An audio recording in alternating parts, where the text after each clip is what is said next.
Hello everyone. Tonight, I've prepared a special compilation of trucker tales, all gathered into one soothing episode for you to enjoy.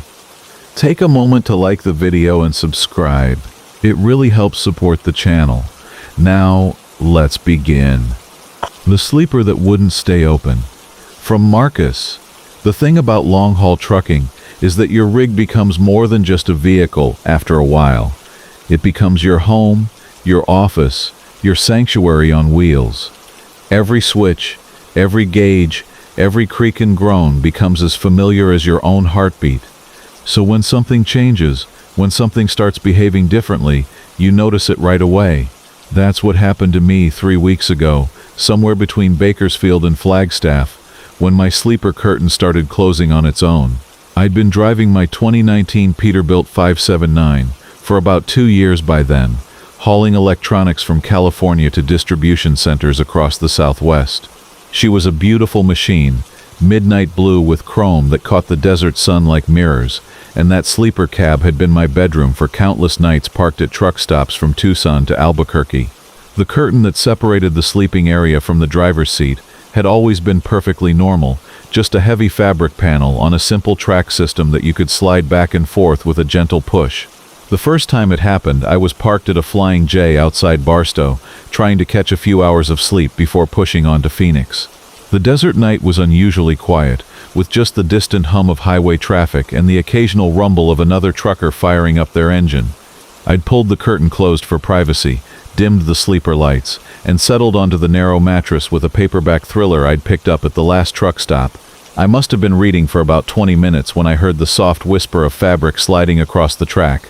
Looking up from my book, I saw that the curtain had opened about 6 inches, revealing a sliver of the darkened cab beyond. The green glow from the dashboard instruments cast an eerie light through the gap, and for a moment I just stared, confused. I could have sworn I'd pulled it tight. Shrugging it off as perhaps a loose track or maybe the truck settling on its suspension, I got up and slid the curtain firmly closed again, making sure it was secure. These things happened in older rigs, though mine was still relatively new. Maybe the desert heat was affecting the metal somehow, causing expansion that loosened the mechanism. I settled back down with my book, but found myself glancing up at the curtain every few minutes, half expecting it to move again. It stayed closed for the rest of the night, but something had shifted in my perception of the space. The sleeper felt different somehow, less secure, as if someone invisible might be watching from the cab beyond. When morning came and I fired up the engine, flooding the interior with daylight and the familiar rumble of the diesel, the feeling faded. I convinced myself it had been nothing more than road fatigue and an overactive imagination. The second incident happened 3 nights later at a truck stop in Needles, right on the Colorado River. The night was hot and still, with that oppressive desert humidity that makes your clothes stick to your skin. I'd backed into a spot between 2 other big rigs, their bulk creating a canyon of shadow and chrome around my truck. This time I was more tired than usual, having pushed hard to make up time after a delayed pickup in Los Angeles. I'd just finished a meal of canned soup, heated on my little camping stove, when the curtain slid open again. This time it opened wider, maybe a foot of gap, and I watched it happen. There was no mistaking it for settling or mechanical failure. The fabric moved smoothly and deliberately along its track, as if pulled by an invisible hand. The motion was too controlled, too purposeful to be anything but intentional. My heart started beating faster as I stared at the opening. Beyond it, the cab was dark except for the standby lights on the dashboard, their amber glow creating strange shadows across the seats and controls. I found myself listening intently, straining to hear any sound that might explain what I'd just witnessed. But there was nothing unusual, just the background noise of the truck stop, the distant murmur of other drivers, the hiss of air brakes, the hum of refrigerated trailers. Standing slowly, I approached the curtain with the cautious steps of someone walking through a house they suspect might not be empty. My hand trembled slightly as I reached for the fabric, and when I grasped it to pull it closed, the material felt cold despite the warm night. Not just cool, but genuinely cold, as if it had been stored in a freezer. The sensation sent a chill up my arm that had nothing to do with temperature. After closing the curtain, I sat on the edge of my bunk and tried to think rationally about what might be causing this. Could there be a problem with the air conditioning system creating air currents? Was the track warped in some way that made it slide under certain conditions? I even considered the possibility that someone might be playing an elaborate prank, though I couldn't imagine how they'd manage it without me seeing them. But as I sat there in the dim sleeper light, surrounded by the familiar comfort of my personal belongings and the steady thrum of the truck's auxiliary power unit, a different explanation kept creeping into my mind. In 30 years of trucking, I'd heard plenty of stories from other drivers about strange experiences on the road. Phantom hitchhikers, mysterious lights following trucks through mountain passes, voices on the CB radio from drivers who'd been dead for years. I'd always dismissed these tales as the product of too much coffee and too many lonely hours on empty highways. Now I wasn't so sure. The third time it happened, I was ready for it. I'd pulled into a rest area near Kingman, Arizona, one of those isolated spots where the highway department had carved a small parking area out of the rocky desert landscape. There were no other trucks around, no cars, just me and my rig sitting under a canopy of stars so bright they seemed close enough to touch. The silence was profound, broken only by the tick of cooling metal and the whisper of wind through the Joshua trees. I'd positioned myself so I could watch the curtain while pretending to read, and when it began to move this time, I was able to observe the entire process. It didn't slide all at once, but rather moved in small increments, pausing between movements as if testing my reaction. The fabric would shift a few inches, stop, then shift again, like someone carefully and quietly opening a door they didn't want to be heard opening. What disturbed me most was the deliberate nature of the movement. This wasn't random or mechanical, it was purposeful, almost intelligent. Something wanted the curtain open, wanted to see into my sleeping space, wanted access to the area where I was most vulnerable. The realization made my skin crawl and my mouth go dry. But this time, instead of simply closing the curtain again, I decided to investigate. Moving as quietly as possible, I crept toward the opening and peered through into the darkened cab. At first, everything looked normal. The driver's seat sat empty, the steering wheel catching a faint gleam from the instrument panel. The passenger seat was exactly as I'd left it, with my logbook and thermos of coffee visible in the dim light. Then I saw something that made my breath catch in my throat. There was a depression in the driver's seat, a clear indentation in the cushion, as if someone had been sitting there, someone of substantial weight, heavy enough to compress the foam and leave a visible impression. The seatbelt was hanging at an odd angle too, not the way it hung when no one had been using it, but twisted as if it had recently been worn and then unfastened. I stood frozen in the curtain opening, my mind racing to find a logical explanation for what I was seeing. Could the seat cushion have been compressed during the day and simply maintained its shape? Could the seatbelt have gotten twisted when I'd climbed out of the cab earlier? But even as I grasped for rational answers, a deeper part of my mind was screaming that someone, or something, had been sitting in my driver's seat while I'd been trying to rest. The temperature in the sleeper seemed to drop suddenly, and I could see my breath forming small clouds in the air that had been comfortably warm just moments before. The cold felt unnatural, not like the gradual cooling of night air, but sharp and immediate, as if winter had suddenly descended on the Arizona desert. I could hear my teeth beginning to chatter, and goosebumps rose along my arms despite my heavy flannel shirt. That's when I noticed the windshield. In the growing cold, condensation was forming on the inside of the glass, but not randomly. The moisture was taking shape, forming what looked like handprints pressed against the windshield from the inside. Large hands, larger than mine, with long fingers that seemed to be gripping the glass as if trying to hold on to something. As I watched in horrified fascination, more handprints appeared, overlapping the first ones, creating a palimpsest of ghostly impressions on the fogging glass.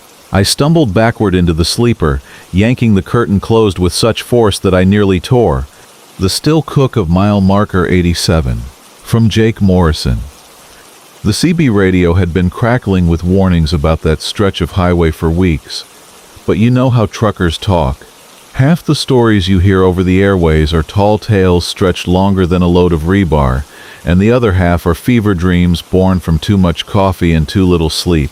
So when I saw the flickering neon sign of Mel's all-night diner cutting through the October drizzle at mile marker 87, I figured I'd finally get to see what all the fuss was about for myself. My Kenworth had been eating up the asphalt for 11 hours straight, and the rhythmic thrum of the diesel engine beneath me was starting to work like a lullaby. The windshield wipers swept back and forth in their hypnotic dance. clearing away the persistent mist that had been following me since I crossed the state line. Through the passenger window, the countryside rolled by in dark waves of corn stubble and bare trees, their skeletal branches reaching toward a sky the color of old pewter. It was the kind of night that made you grateful for the warm glow of civilization, even if it came in the form of a roadside diner that had probably seen better decades. The parking lot was mostly empty except for a couple of pickups and a sedan that looked like it had been there since the Carter administration. I eased the big rig into a spot where I could see the cab from the diner windows, a habit that had served me well over my 23 years of hauling freight across this great country. The air brakes hissed their satisfaction as I settled the truck for what I hoped would be a decent meal and maybe a slice of pie that didn't taste like cardboard. The diner itself was a classic silver bullet design, the kind they used to drop along highways in the 50s when America was young and optimistic. The neon sign buzzed and flickered, casting pink and blue shadows across the wet pavement. Through the rain-streaked windows I could see the warm yellow light inside, and the silhouette of someone moving around behind the counter. The whole scene looked like a Norman Rockwell painting, if Rockwell had been fond of painting lonely truckers and forgotten highways.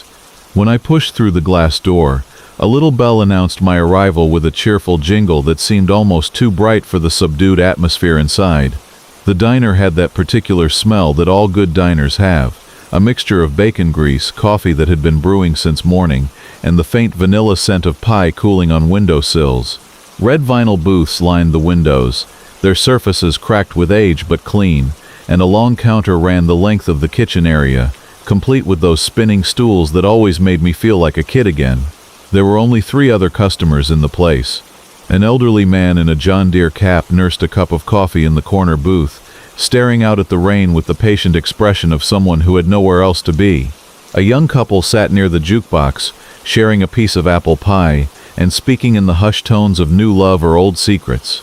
And at the counter, a woman in a waitress uniform that had probably been white sometime in the distant past pored over what looked like a crossword puzzle, her pencil tapping against her teeth in thought.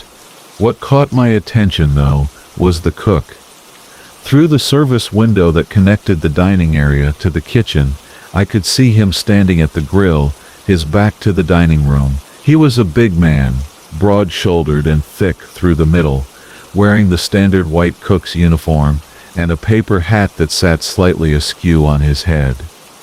He stood perfectly still, one hand holding a spatula, the other resting on the edge of the grill. Even from where I stood by the door, I could see the steam rising from whatever he was preparing, could hear the gentle sizzle of food cooking. The waitress looked up from her puzzle and smiled, the kind of tired but genuine smile that you get from people who have been serving others for more years than they care to count. Her name tag read Dolores, and she gestured toward the empty counter with a coffee pot that appeared in her hand as if by magic. Dolores poured without asking, and the coffee was exactly what I needed, hot and strong enough to strip paint.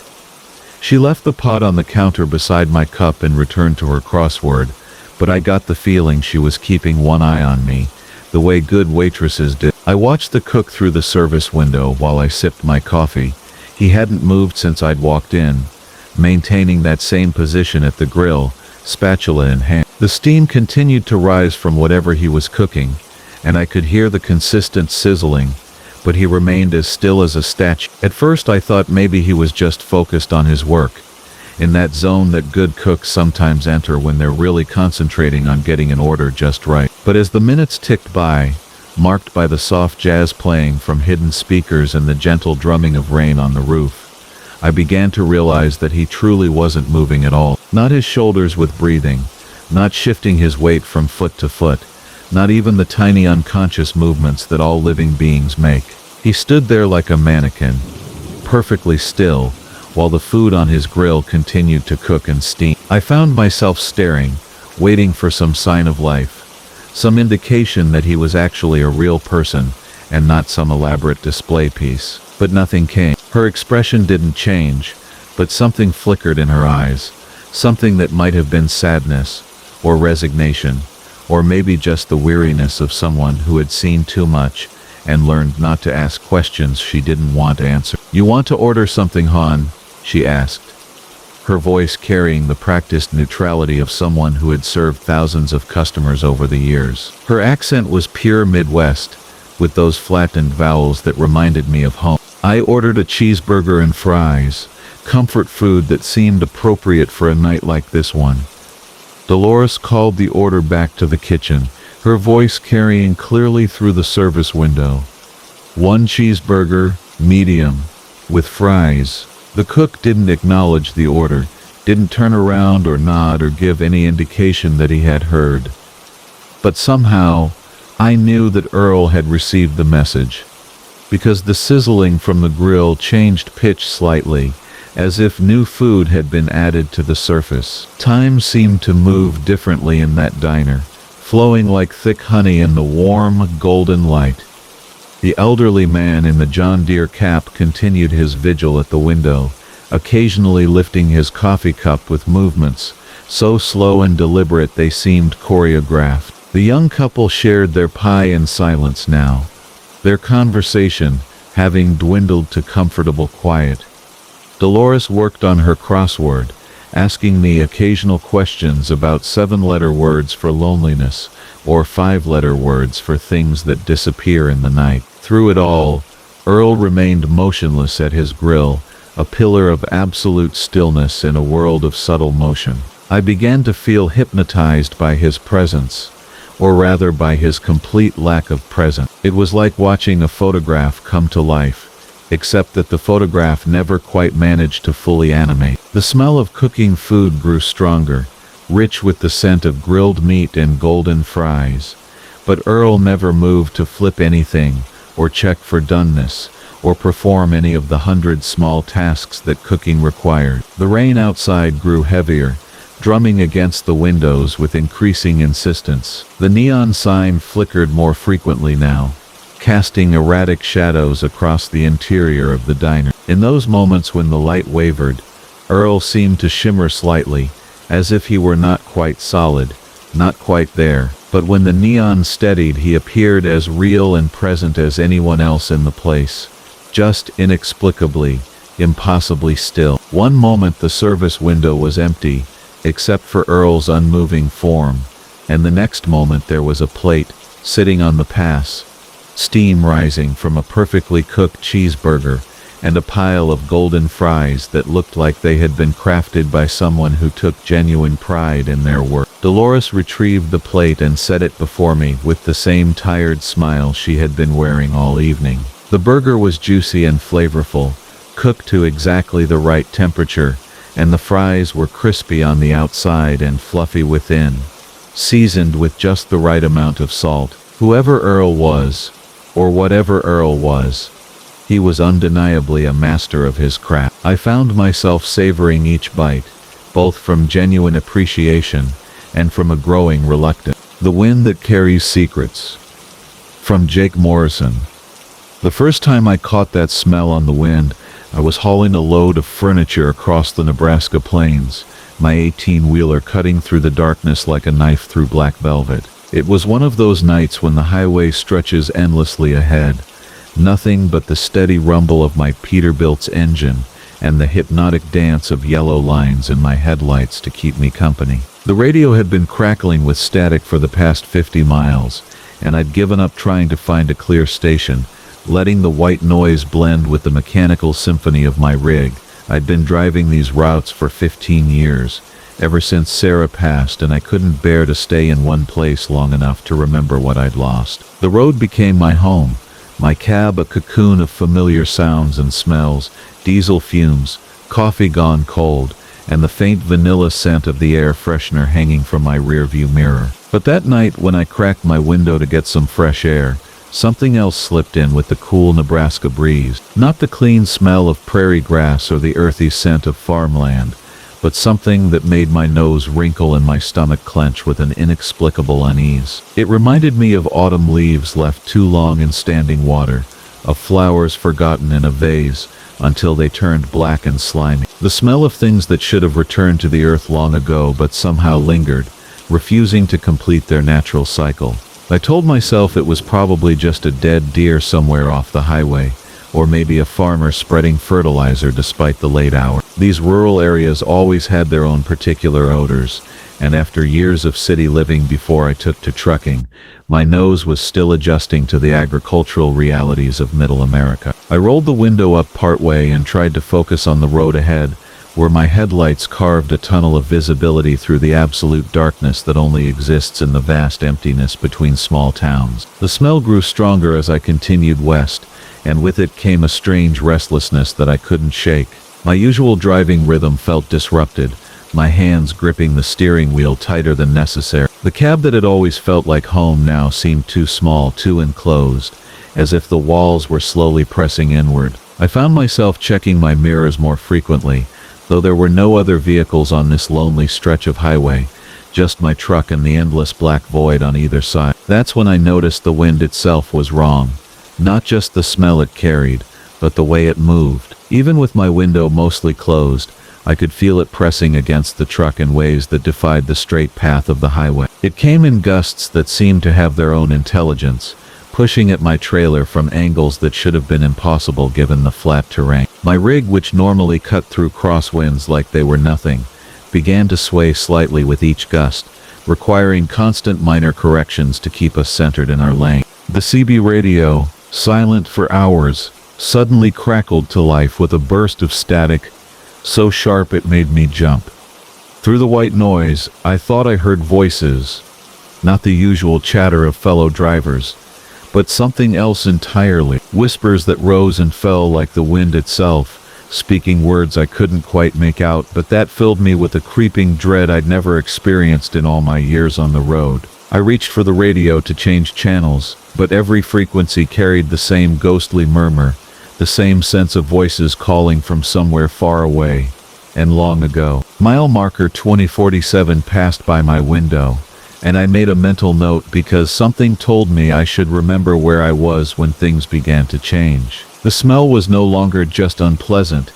It was overwhelming, seeping through every seal and gap in the cab until I could taste it on my tongue. It tasted the way old photographs smell, the way basement corners feel when you run your fingers along them, the way memories taste when they've been stored too long in the dark corners of your mind. My fuel gauge showed 3/4 full, but the engine began to labor as if pulling a much heavier load than the furniture in my trailer. The RPM needle fluctuated without my foot changing position on the accelerator, and the temperature gauge crept higher than it should have on such a cool night. Every mechanical instinct I'd developed over 15 years of driving told me to pull over and check my rig.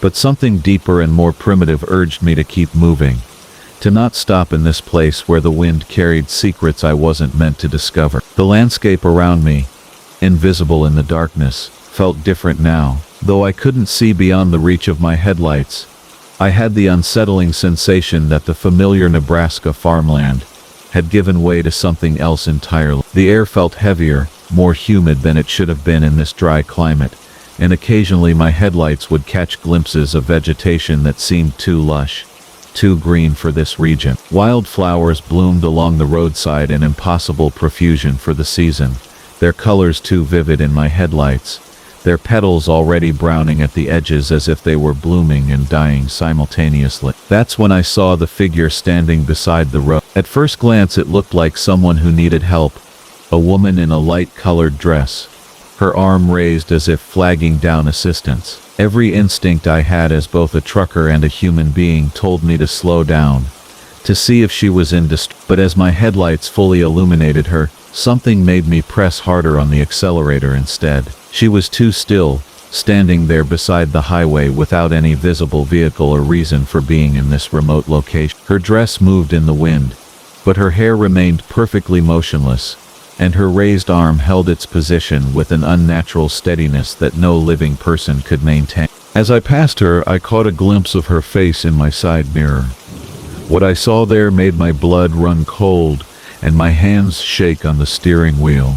Her eyes were dark hollows that seemed to absorb my headlights rather than reflect them, and her mouth was open in what might have been a smile or might have been something else entirely. But it was her expression of patient waiting that disturbed me most, as if she'd been standing there for years, decades even, content to wait however long it took for the right traveler to stop and accept whatever invitation she was offering. I radioed ahead to the next truck stop, desperate for the reassuring voice of another driver, someone who could confirm that the world was still the same place I'd known that morning. But my calls went unanswered, lost in the static that seemed to be growing stronger with each mile. The GPS on my dashboard flickered between showing my location and displaying blank screens, as if even the satellites couldn't quite pin down where I was anymore, carrying not just that smell of decay but sounds that made no sense. Children's laughter that turned into sobbing, church bells tolling midnight though no churches were visible, and underneath it all, a constant whispering that seemed to be coming from inside the cab itself. I checked my door locks twice, though I couldn't say what I thought locked doors would protect me from. My headlights began to dim, despite the alternator gauge showing normal charging, and the familiar yellow lines of the highway started to fade as if the paint were dissolving in real time. The road surface itself felt different beneath my tires, softer somehow, as if the asphalt were returning to the earth from which its components had come. My truck's suspension responded to bumps and irregularities that I couldn't see, navigating terrain that existed in a reality slightly removed from the one I thought I was driving through. The wind stopped howling and became a gentle breeze that smelled of nothing more threatening than prairie grass and distant rain. My headlights brightened to their normal intensity, illuminating a perfectly ordinary stretch of Nebraska highway. The radio crackled back to life with a country music station playing a song I recognized, and my GPS confidently displayed my location with reassuring digital certainty. I pulled into the next truck stop with shaking hands, my entire body trembling with residual adrenaline and confusion. Other drivers were parked there, their rigs lined up in neat rows under the harsh fluorescent lights that had never looked so welcoming. I walked around my truck twice, checking every inch for signs of whatever I'd driven through, but found nothing unusual. The trailer was intact, the cargo secure, and my logbook showed exactly the distance and time I should have traveled. I bought coffee from the vending machine and sat in the driver's lounge, listening to the normal conversations of men and women who drove for a living, discussing routes and weather and the small complaints that make up a trucker's daily existence. Nobody mentioned strange winds or mysterious figures beside the road. Nobody spoke of smells that shouldn't exist, or highways that led through places that weren't quite part of The Mirror That Remembers. From Jake Morrison. The long haul from Phoenix to Denver always felt like driving through time itself, especially when you're pulling a 40-foot trailer loaded with antique furniture and estate sale remnants. The highway stretched endlessly under a canopy of stars that seemed too bright, too close, as if the desert air had scrubbed away everything between earth and heaven. My Kenworth's engine hummed its familiar lullaby, a deep rumble that had been my companion for 15 years of cross-country runs. I'd picked up this particular load from an estate liquidator who seemed eager to get rid of everything quickly. The old Victorian house had been sitting empty for months after the owner passed, and there was something about the way the man's hand shook when he handed me the manifest that made me wonder what stories these pieces might tell. Antique furniture always carries whispers of the past, but this load felt different somehow, heavier than the weight on my axles suggested. The CB radio crackled with distant conversations between drivers scattered across the interstate, voices floating through the static like ghosts, sharing secrets in the dark. I adjusted my mirrors, a habit born from years of checking blind spots and watching for highway patrol, when I noticed something odd about the ornate mirror strapped in the back of my trailer. Through my side mirror I could see it clearly even in the dim glow of my running lights, an elaborate Victorian piece with silver backing that seemed to catch light from nowhere. The strange thing was, despite being secured flat against the trailer wall, the mirror appeared to be reflecting something.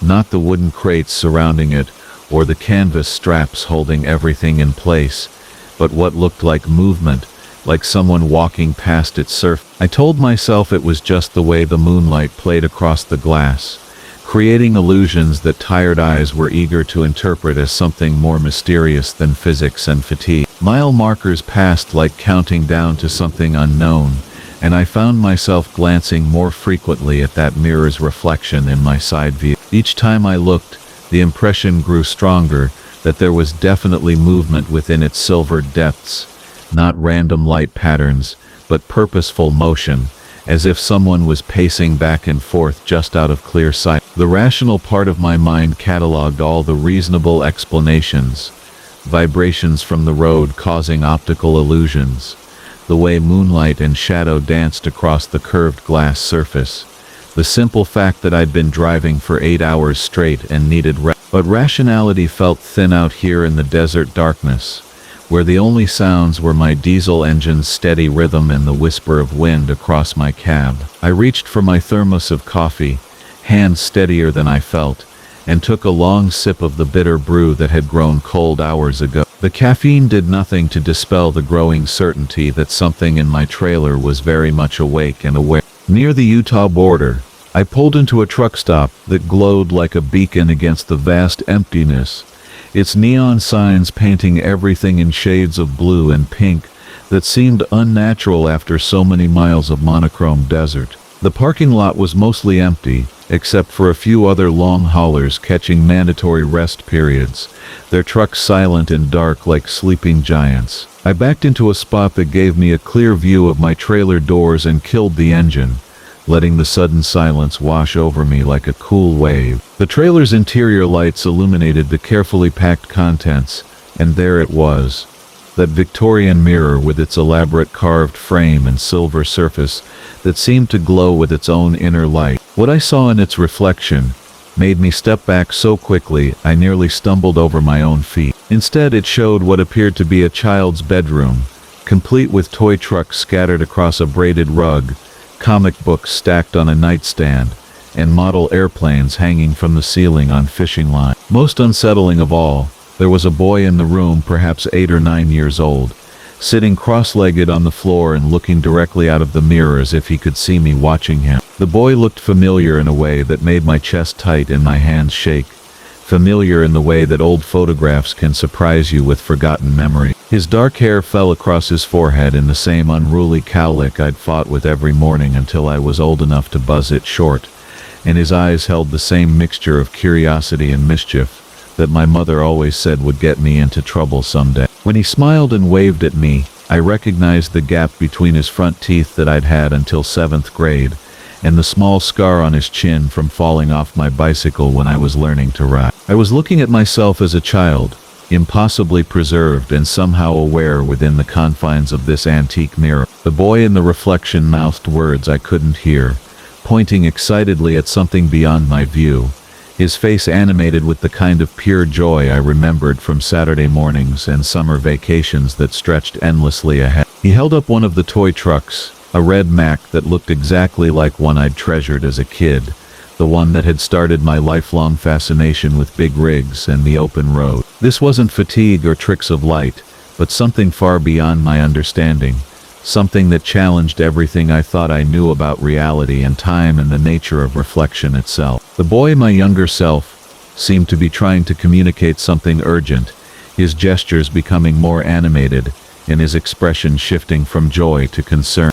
As I leaned closer to the trailer trying to understand what he was attempting to tell me, the boy suddenly looked frightened and began pointing behind me with desperate intensity. His mouth moved in what clearly looked like a warning, his eyes wide with the kind of terror that children feel when they know something terrible is approaching, but lack the words to explain it. The toy truck fell from his small hands as he pressed his palms against the mirror's surface from inside, as if trying to push through the glass that separated us across decades. The temperature around me dropped noticeably, and I could see my breath forming small clouds in the desert air that had been warm moments before. Behind me I heard the sound of footsteps on gravel, slow and deliberate, accompanied by a whispering that might have been wind through sagebrush, or might have been something else entirely. The boy in the mirror was shaking his head frantically now, tears streaming down his face as he continued pointing at whatever was approaching from behind. I turned around to find the truck stop exactly as I'd left it, neon signs humming their electric song, other drivers' trucks silent in the darkness, Nothing out of the ordinary except for the bone-deep cold that seemed to emanate from nowhere and everywhere at once. But when I looked back at the mirror, the bedroom scene had changed dramatically. The toys were scattered as if someone had run through the room in panic, comic books torn and scattered, and the boy was pressed against what must have been a window, looking out with absolute terror at something in his world that I couldn't see. Then the reflection began to change, the bedroom dissolving like watercolors in rain, replaced by scenes that flashed by too quickly to process completely. I caught glimpses of myself at different ages, 10 years old and crying over a dead pet, 13 and angry about something I'd forgotten decades ago, 16 and standing next to my first car with keys in my trembling hand. Each image lasted only seconds before giving way to the next, as if the mirror was showing me a time-lapse of a childhood I'd almost forgotten,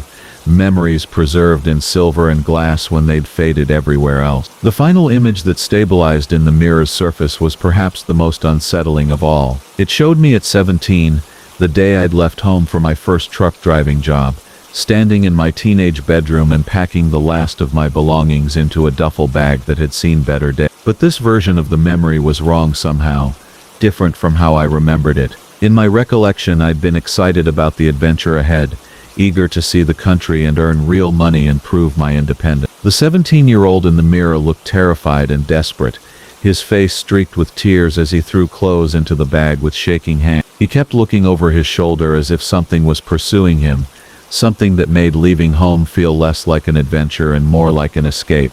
When he turned to look directly out of the mirror at me, his mouth formed words that chilled me to the core.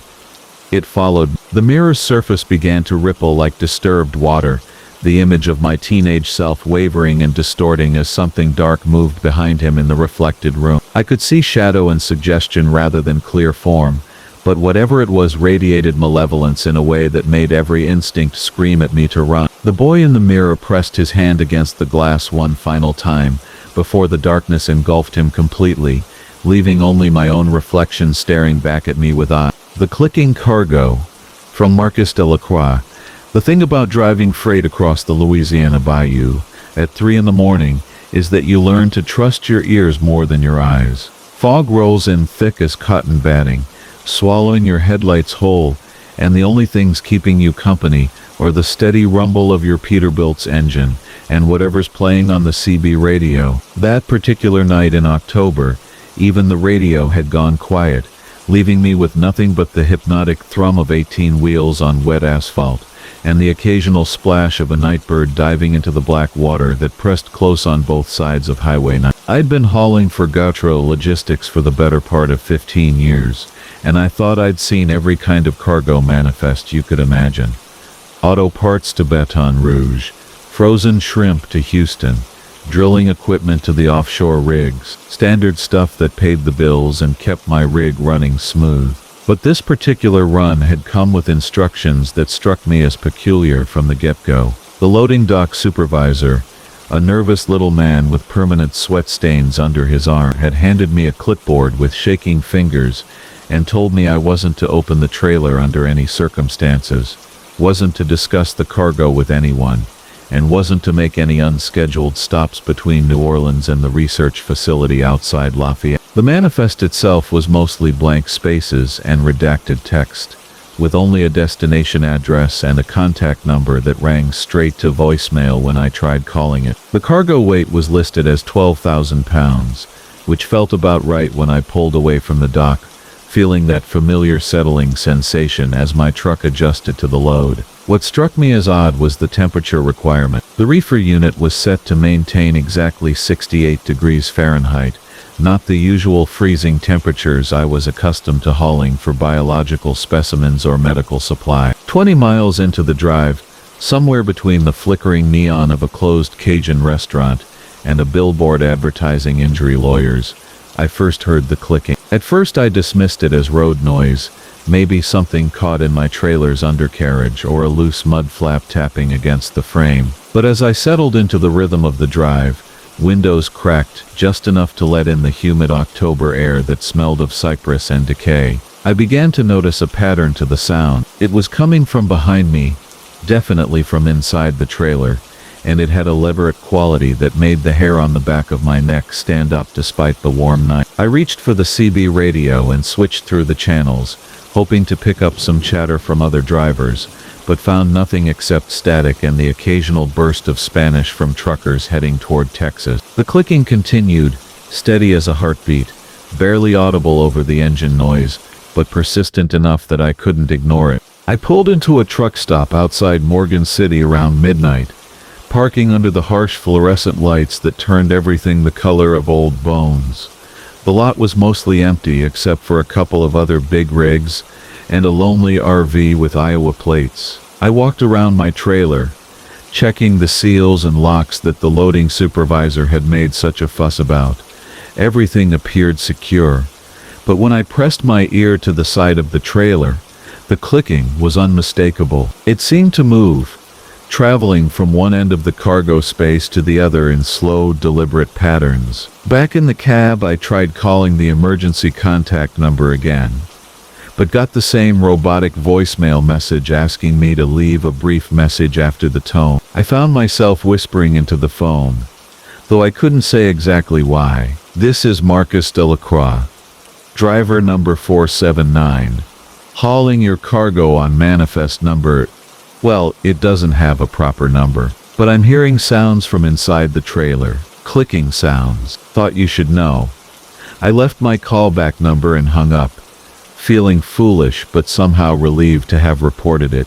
The clicking had stopped while I was parked, but resumed the moment I pulled back onto the highway. Mile after mile through the dark bayou country, past shuttered bait shops and fishing camps on stilts, the sound maintained its rhythm. Sometimes it would speed up slightly when I took a curve, or slow down when I hit a straight stretch, as if whatever was making the noise could sense the movement of the truck. I found myself adjusting my driving to match the rhythm, unconsciously timing my gear changes and lane adjustments to the steady click-click pause-click pattern. Instead of the simple 3-beat pattern, it became more complex, more elaborate. Click, click, pause, click, click, click, pause, click. Then it would repeat exactly the same sequence, over and over. Despite my growing unease, I found myself fascinated by the precision of it. This wasn't random noise or mechanical failure. This was something trying to communicate. I reached for a pen and started tapping out the pattern on my steering wheel, trying to memorize it. The rhythm was oddly musical, almost like Morse code but with a more organic quality. As I practiced tapping along, I noticed that the clicking from the trailer began to change again, becoming more elaborate, more insistent. It was responding to me. Whatever was back there knew I was listening, knew I was trying to understand. The fog grew thicker as I approached the Atchafalaya Basin, that vast swamp that stretches between Baton Rouge and Lafayette like a green wound in the heart of Louisiana. The twin beams of my headlights barely penetrated 10 feet ahead, forcing me to slow to 40 miles per hour on a highway, where I'd normally cruise at 70. The clicking grew more urgent, more complex, developing into long sequences that seemed to tell stories I couldn't quite grasp. Sometimes I could swear I heard variations in tone, as if multiple voices were joining the conversation. That's when I made my mistake. Pulling over at a rest area that was nothing more than a gravel lot and a concrete picnic table surrounded by towering cypress trees, I walked back to the trailer with a tire iron in my hand. Not to break the locks. I wasn't ready to violate my contract that dramatically, but to tap on the side of the trailer to see if I could establish real communication with whatever was inside. I tapped once on the aluminum siding. The clicking stopped immediately, creating a silence so complete I could hear my own heartbeat. Then, after a moment that stretched like taffy, came a single click in response. I tapped twice. 2 clicks answered me. 3 taps. 3 clicks back. My hands were shaking as I tapped out a complex rhythm, something I made up on the spot. After a brief pause, the same rhythm came back to me, perfectly, note for note. But then the trailer began to rock slightly on its springs, as if something very large was moving around inside. The clicking exploded into a cacophony of different voices, different rhythms, all talking at once in their strange percussion language. I backed away from the trailer, but the sounds followed me, seeming to track my movement. When I stepped to the left, the clicking concentrated on the left side of the trailer. When I moved right, the sounds shifted accordingly. I practically ran back to the cab and fired up the engine, eager to get back on the road and complete this increasingly unsettling delivery. But as I pulled out of the rest area, I noticed something that made my blood run cold. In my side mirror, I could see the trailer swaying slightly as we drove, rocking back and forth in a rhythm that matched the clicking. Whatever was inside wasn't just making noise. It was moving, dancing, celebrating. The final 30 miles to Lafayette passed in a blur of swamp gas and scattered lights from isolated houses built on ridges above the floodplain. The clicking had evolved into something that sounded almost like music, complex polyrhythms that rose and fell like some alien symphony. I found myself driving faster, desperate to reach the delivery point and unload whatever I was carrying. But part of me, a part I didn't want to acknowledge, was also desperate to know what I was going to see when those trailer doors finally opened. The research facility turned out to be a cluster of low, windowless buildings surrounded by chain-link fence and razor wire. The guard at the gate was expecting me, checking my ID against a list on his clipboard before waving me through to a loading dock that was blazing with lights despite the early hour. A team of people in white coats was waiting, along with several men in military uniforms, who watched my trailer with an intensity that made me nervous. But the moment I shut off the engine and set the air brakes, everything went silent. The contrast was so stark it left my ears ringing. One of the researchers, a middle-aged woman with prematurely gray hair, approached my cab as I climbed down. Dead air frequencies, from Marcus Big Bear Thompson. The CB radio had been crackling with nothing but static for the last 40 miles of Interstate 29, which wasn't unusual for this stretch of North Dakota farmland on a February night like this one.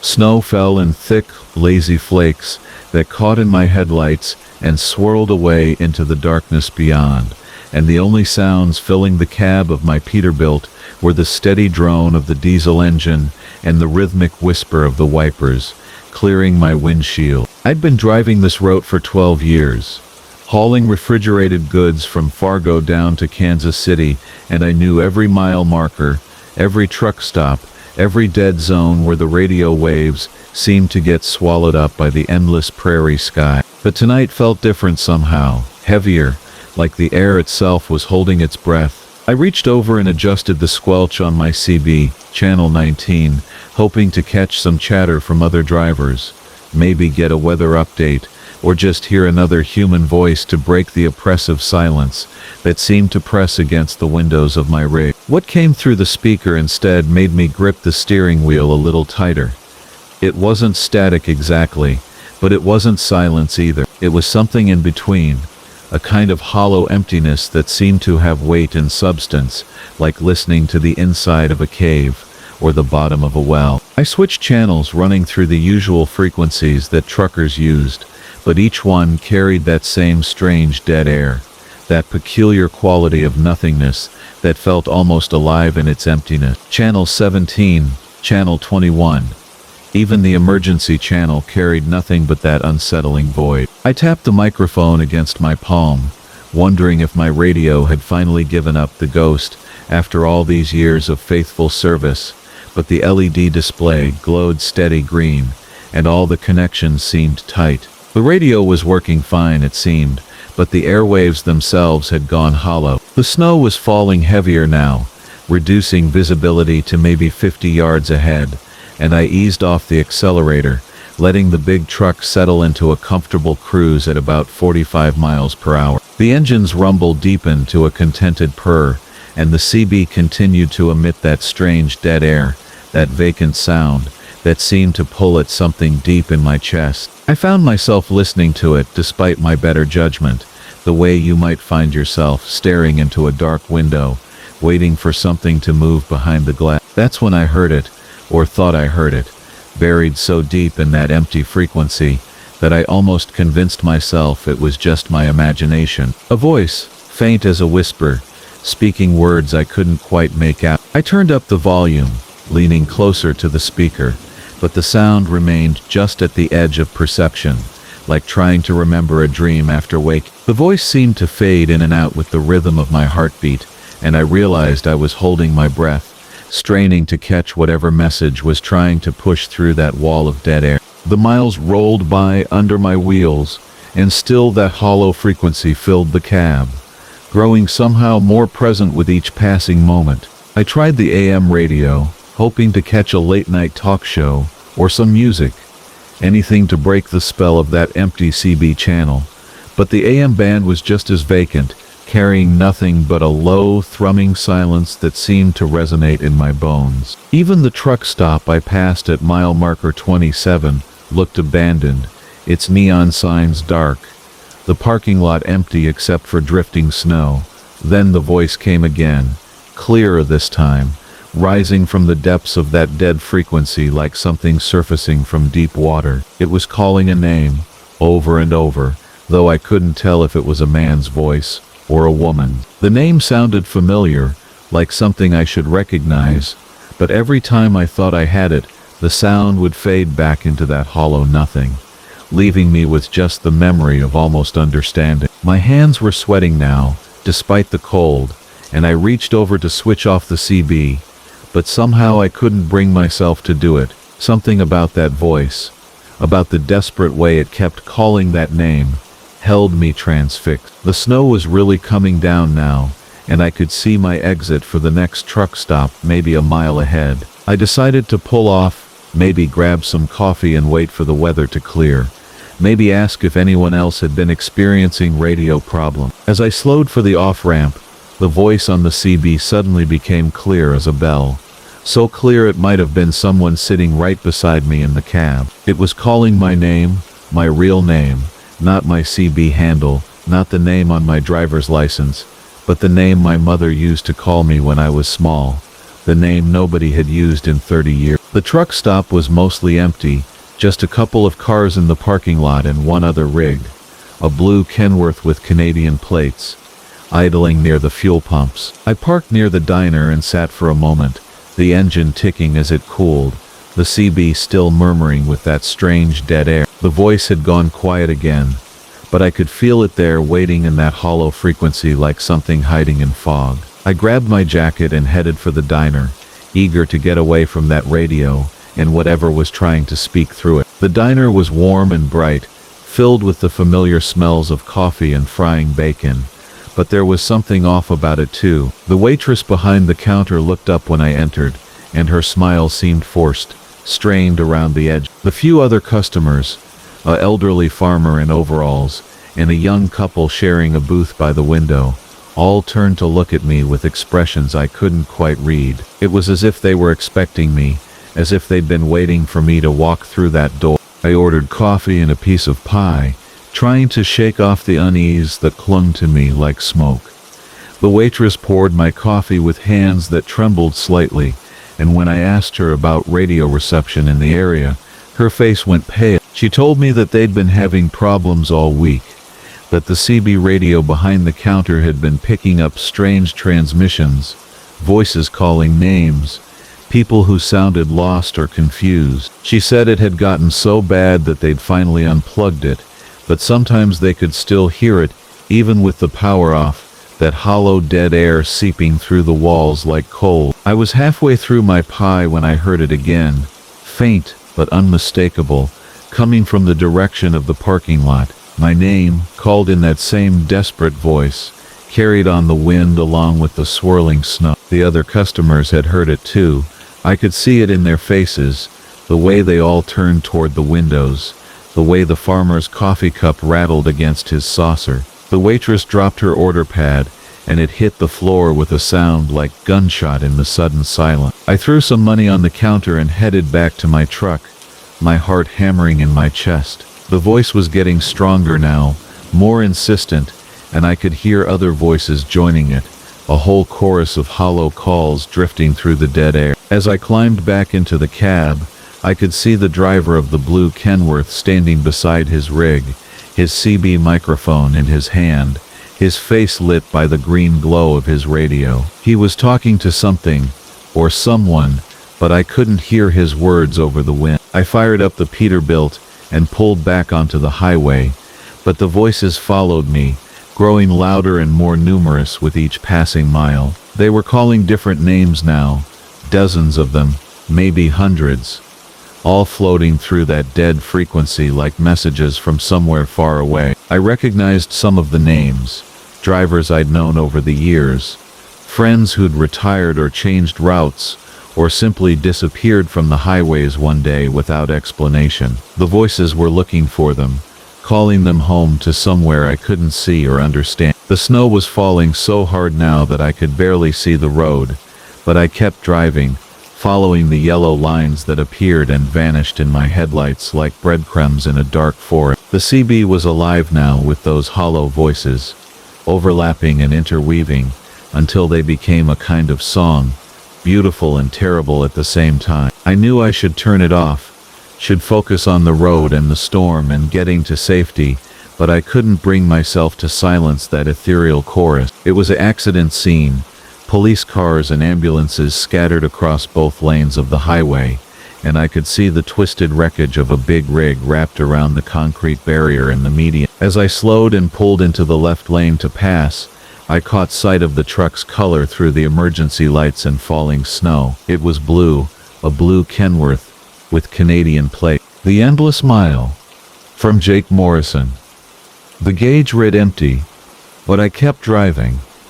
That should have been my first warning that something wasn't right about Highway 49, but when you've been hauling freight for 23 years like I have, you learn to trust your instincts over instruments. My Peterbilt 37.9 had never let me down before, and the steady rumble of her Caterpillar engine sounded as strong as ever as we rolled through the Minnesota wilderness in the pre-dawn hours of a cold October morning.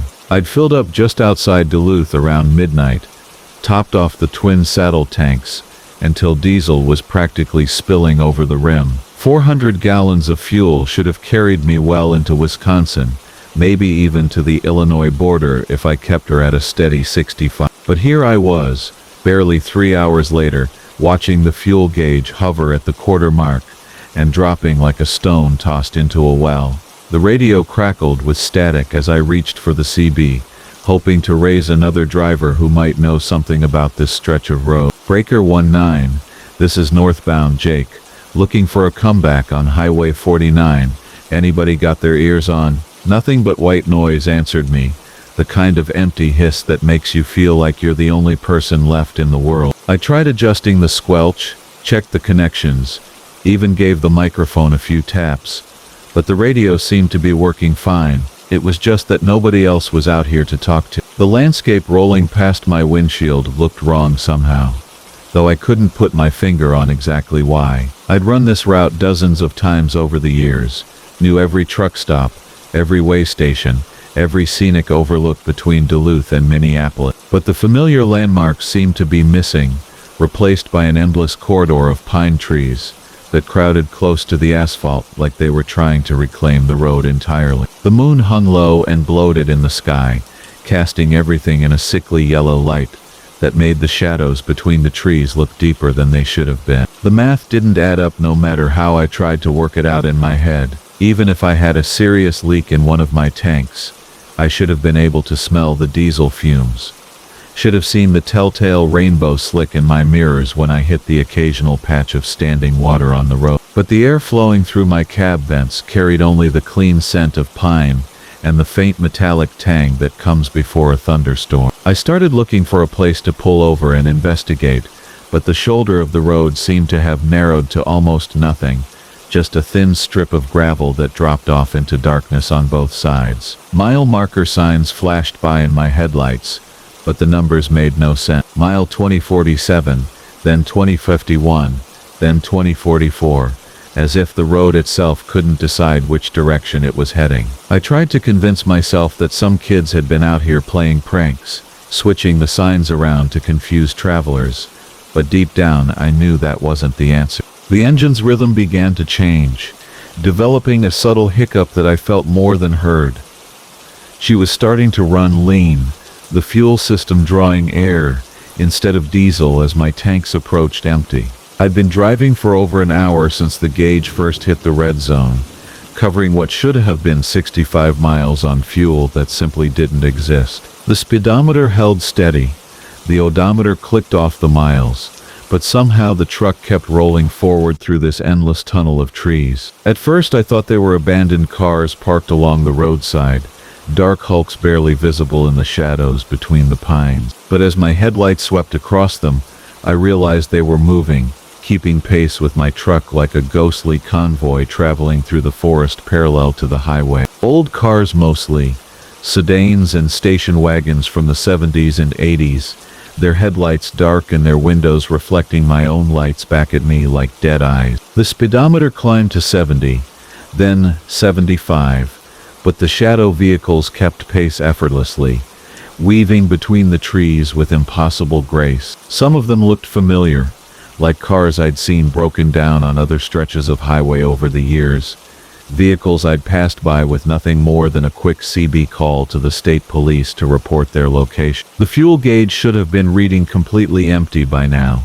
The engine should have been coughing and dying as the last drops of diesel vanished from my system. Instead, the Caterpillar kept purring along, somehow finding sustenance in the very act of traveling this impossible road. I began to understand, with growing horror, that the highway itself was feeding on something far more precious than the diesel in my tanks. My logbook lay open on the passenger seat, and when I glanced over at it, I saw that the pages were slowly going blank. The careful notations I'd made over the past week, recording my hours of service, my rest breaks, my fuel purchases, were fading away like they'd been written in disappearing ink. But more than that, I was starting to forget the details they had contained. Had I left Minneapolis or Duluth? Was I heading north or south? The memories felt slippery, like trying to hold water in cupped hands. I tried to focus on concrete details, things that couldn't be taken away. My wife Sarah, waiting for me in our little house outside Fargo. My daughter Emma, starting her first year of college. The smell of Sarah's coffee in the morning, the sound of Emma practicing piano in the evenings. But even these precious memories seemed to be growing thin, losing their color and warmth, like old photographs left too long in the sun. The shadow vehicles were getting closer now, some of them actually breaking through the tree line to travel on the road itself. I could see their shapes more clearly in my mirrors, a blue Buick station wagon with wood paneling, a red Camaro with a cracked windshield, a yellow pickup truck with rust eating through its wheel well, all of them empty, their drivers long since consumed by whatever hunger lived in this stretch of road. My hands on the steering wheel felt lighter somehow, less substantial. When I held them up to the glow of the dashboard lights, I could almost see through the flesh to the bones beneath. The highway was taking more than just my memories now. It was feeding on the very essence of who I was, drawing sustenance from my life force, to fuel this impossible journey through a landscape that shouldn't exist. The engine began to sputter for real now, not from lack of diesel, but from lack of a driver to operate it. I could feel myself becoming translucent, joining the ranks of the shadow vehicles that traveled this route without end. My CB radio crackled to life one last time, and I heard my own voice coming through the speaker, calling out into the endless night. Breaker 19. This is northbound Jake, looking for a comeback on Highway 4. But I wasn't Jake anymore. Not real. Jake Morrison had a wife and daughter, had a house in Fargo, had 23 years of memories behind the wheel of his truck. What was left of me was something else entirely.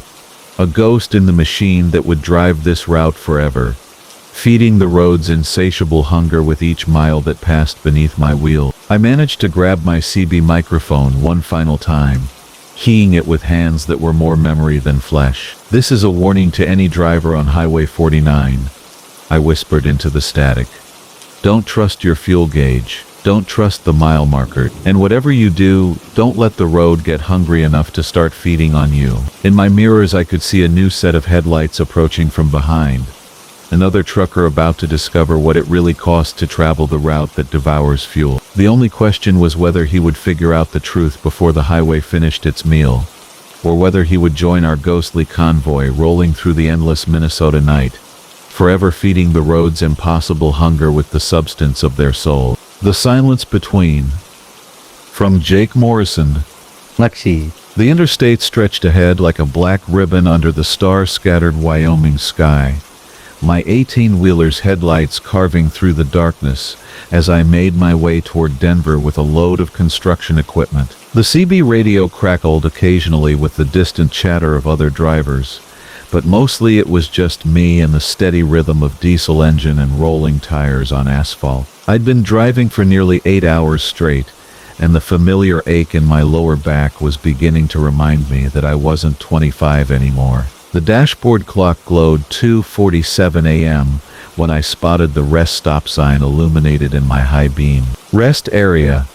1 mile, it announced in that standard green and white that promised sanctuary for weary travelers. My bladder had been sending increasingly urgent signals for the past 30 miles, and the thought of a brief stop to stretch my legs and grab some coffee from my thermos sounded like heaven. The night air had that crisp October bite that made me grateful for my thick flannel shirt, and I could see my breath forming small clouds in the cab's dome light as I checked my logbook. The parking lot was freshly paved, the lines clearly marked, and several tall sodium lights cast everything in that familiar orange glow that somehow made even the most mundane roadside stop feel otherworldly after midnight. A few passenger cars were scattered across the lot, their occupants presumably catching some sleep before continuing their journeys. The facility building sat at the far end, a low concrete structure with that utilitarian architecture that hadn't changed much since the 70s. I parked my rig in the designated truck area and killed the engine, immediately noticing how the sudden silence felt almost oppressive after hours of constant mechanical noise. The absence of engine rumble left my ears ringing slightly, and I could hear the distant whisper of wind through the nearby pine trees and the occasional creak of cooling metal from my truck. Grabbing my jacket from behind the seat, I climbed down from the cab, my boots hitting the asphalt with a solid thunk that seemed to echo longer than it should have in the still night air. The walk to the bathroom facility gave me a chance to work the kinks out of my legs, and I found myself appreciating the careful landscaping that surrounded the building. Someone had taken real pride in this place, with well-maintained shrubs and small decorative rocks arranged in patterns that looked almost deliberate, almost meaningful in ways I couldn't quite grasp. The building itself was clean and appeared recently renovated, with new-looking fixtures visible through the windows and fresh paint that gleamed under the security lights. As I approached the men's restroom entrance, I noticed something that struck me as odd, though I couldn't immediately put my finger on why. The door was heavy and well-constructed, with a smooth pneumatic closer that shut it silently behind me as I entered. Inside, the facilities were immaculate, almost hospital clean, with white tile walls that reflected the fluorescent lighting in a way that made everything seem to glow with sterile brightness. The floor was spotless, the mirrors perfectly clear, and even the air smelled fresh, carrying just a hint of pine cleaner that wasn't unpleasant. But as I stepped up to one of the urinals, something felt fundamentally wrong, though it took my tired brain several moments to process exactly what was bothering me. The fluorescent lights hummed their familiar electric song overhead, and I could hear the quiet gurgle of water in the pipes. But there was something missing, something so basic and expected that its absence created an unsettling void that made the hair on the back of my neck stand up. There was no echo. In a tiled bathroom like this one, every sound should bounce and reverberate, creating that familiar acoustic signature that every public restroom shares. But my footsteps had made no sound beyond their initial impact. My breathing seemed muffled and absorbed, and even when I deliberately scuffed my boot against the floor, the sound died immediately, as if the air itself was swallowing it before it could travel more than a few inches from its source. I finished my business quickly, increasingly uncomfortable with the unnatural acoustic properties of the space, and moved to the row of sinks to wash my hands. The water ran silently from the tap, though I could feel its pressure and temperature normally. I watched it splash into the basin, but the familiar sound of running water simply wasn't there, replaced by an oppressive quiet that seemed to press against my eardrums like physical weight. Glancing up at my reflection in the mirror, I noticed that I looked pale and tired, more so than usual even for this time of night. But as I watched my reflection, I became aware of something else reflected in the mirror's surface, something that made my hands freeze under the still running water. Behind me in the mirror I could see the entrance to the bathroom,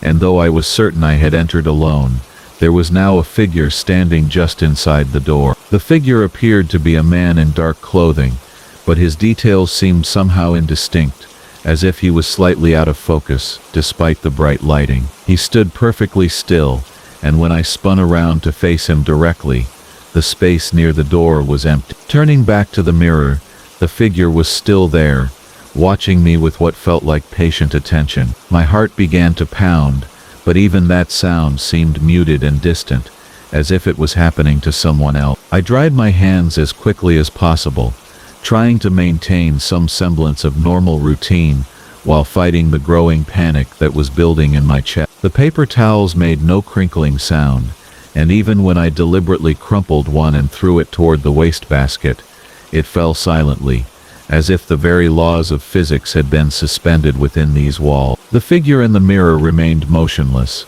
always visible in my peripheral vision, but vanishing whenever I tried to look at him directly. Moving toward the door, I had the distinct sensation that the room was larger than it had been when I entered, though I knew that was impossible. My footsteps took me past urinals and stalls that seemed to stretch further than they should, and the door that had been only a few feet away when I came in now seemed much more distant. The fluorescent lights continued their silent humming, but even that sound was being absorbed by whatever force was affecting this place. As I finally reached the door, I pressed against the handle, but it wouldn't budge. The panic that had been building in my chest suddenly spiked into real fear as I pushed harder against the door, throwing my full weight against it without result. In the mirror above the sinks, the dark figure had moved closer, though I hadn't seen him take any steps. He was now standing directly behind where I should be, and as I watched in growing terror, he raised one indistinct hand as if reaching for my shoulder. The moment that shadowy hand made contact with my reflected image, every sound in the bathroom suddenly returned all at once, creating a cacophony of echoes and reverberations that had been building up during the minutes of supernatural silence. The crash of returning sound was so overwhelming that I staggered, pressing my hands to my ears as the accumulated noise of running water, fluorescent humming, ventilation systems, and my own movements all hit me simultaneously. In that moment of acoustic chaos, the door suddenly opened easily under my weight, and I stumbled out into the night air, gasping and disoriented. The normal sounds of the rest area hit my ears like a symphony after the oppressive silence of the bathroom, and I could hear my truck's diesel engine ticking as it cooled,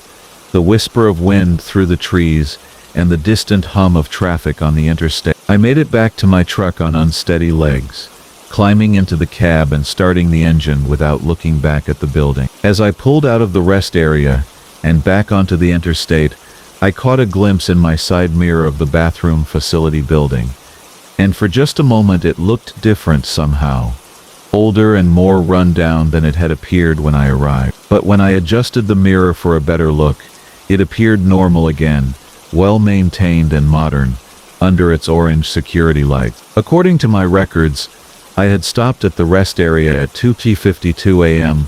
and was back on the road by 3:15 a.m., but that seemed far too long for such a simple stop. The experience felt like it had lasted only a few minutes, but the clock on my dashboard insisted that nearly half an hour had passed while I was inside that silent bathroom. I never found that particular rest area again, despite traveling that same stretch of Wyoming interstate dozens of times over the following months. I've asked other drivers about it, described its location and appearance, but none of them recall ever seeing such a place. Sometimes I wonder if it's still out there, waiting in the darkness between mile markers, its bathroom silent and patient, ready to trap the next weary traveler who needs nothing more than a simple stop to stretch their legs and answer nature's call. The Night That Gets Closer. From Jake Brennan.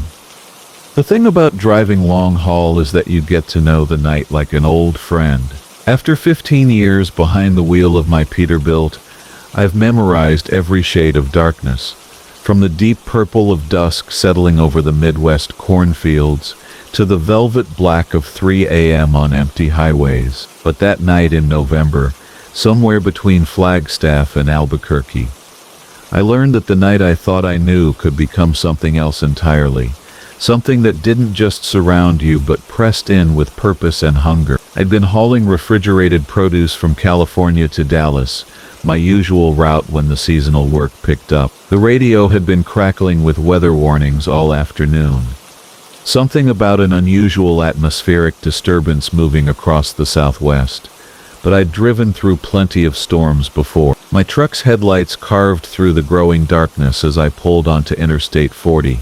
The familiar rumble of the diesel engine settling into that steady rhythm that had lulled me through thousands of miles over the years. The dashboard glowed its familiar amber, and the CB radio hummed with the occasional chatter from other drivers scattered across the endless stretch of asphalt. Usually darkness comes gradually, fading from blue to purple to black in predictable stages. But as I watched my mirrors and the landscape around me, it seemed like the darkness was arriving unevenly, pooling in some areas while leaving others untouched, as if it were flowing like a thick liquid rather than simply arriving with the setting sun. Behind me, the sky still held traces of deep orange, but ahead the road disappeared into a blackness so complete it seemed to swallow my headlight beams after just a few yards. The white lines on the highway became my only reference points, and even those seemed to flicker in and out of existence at the edge of my light range. The radio static grew heavier,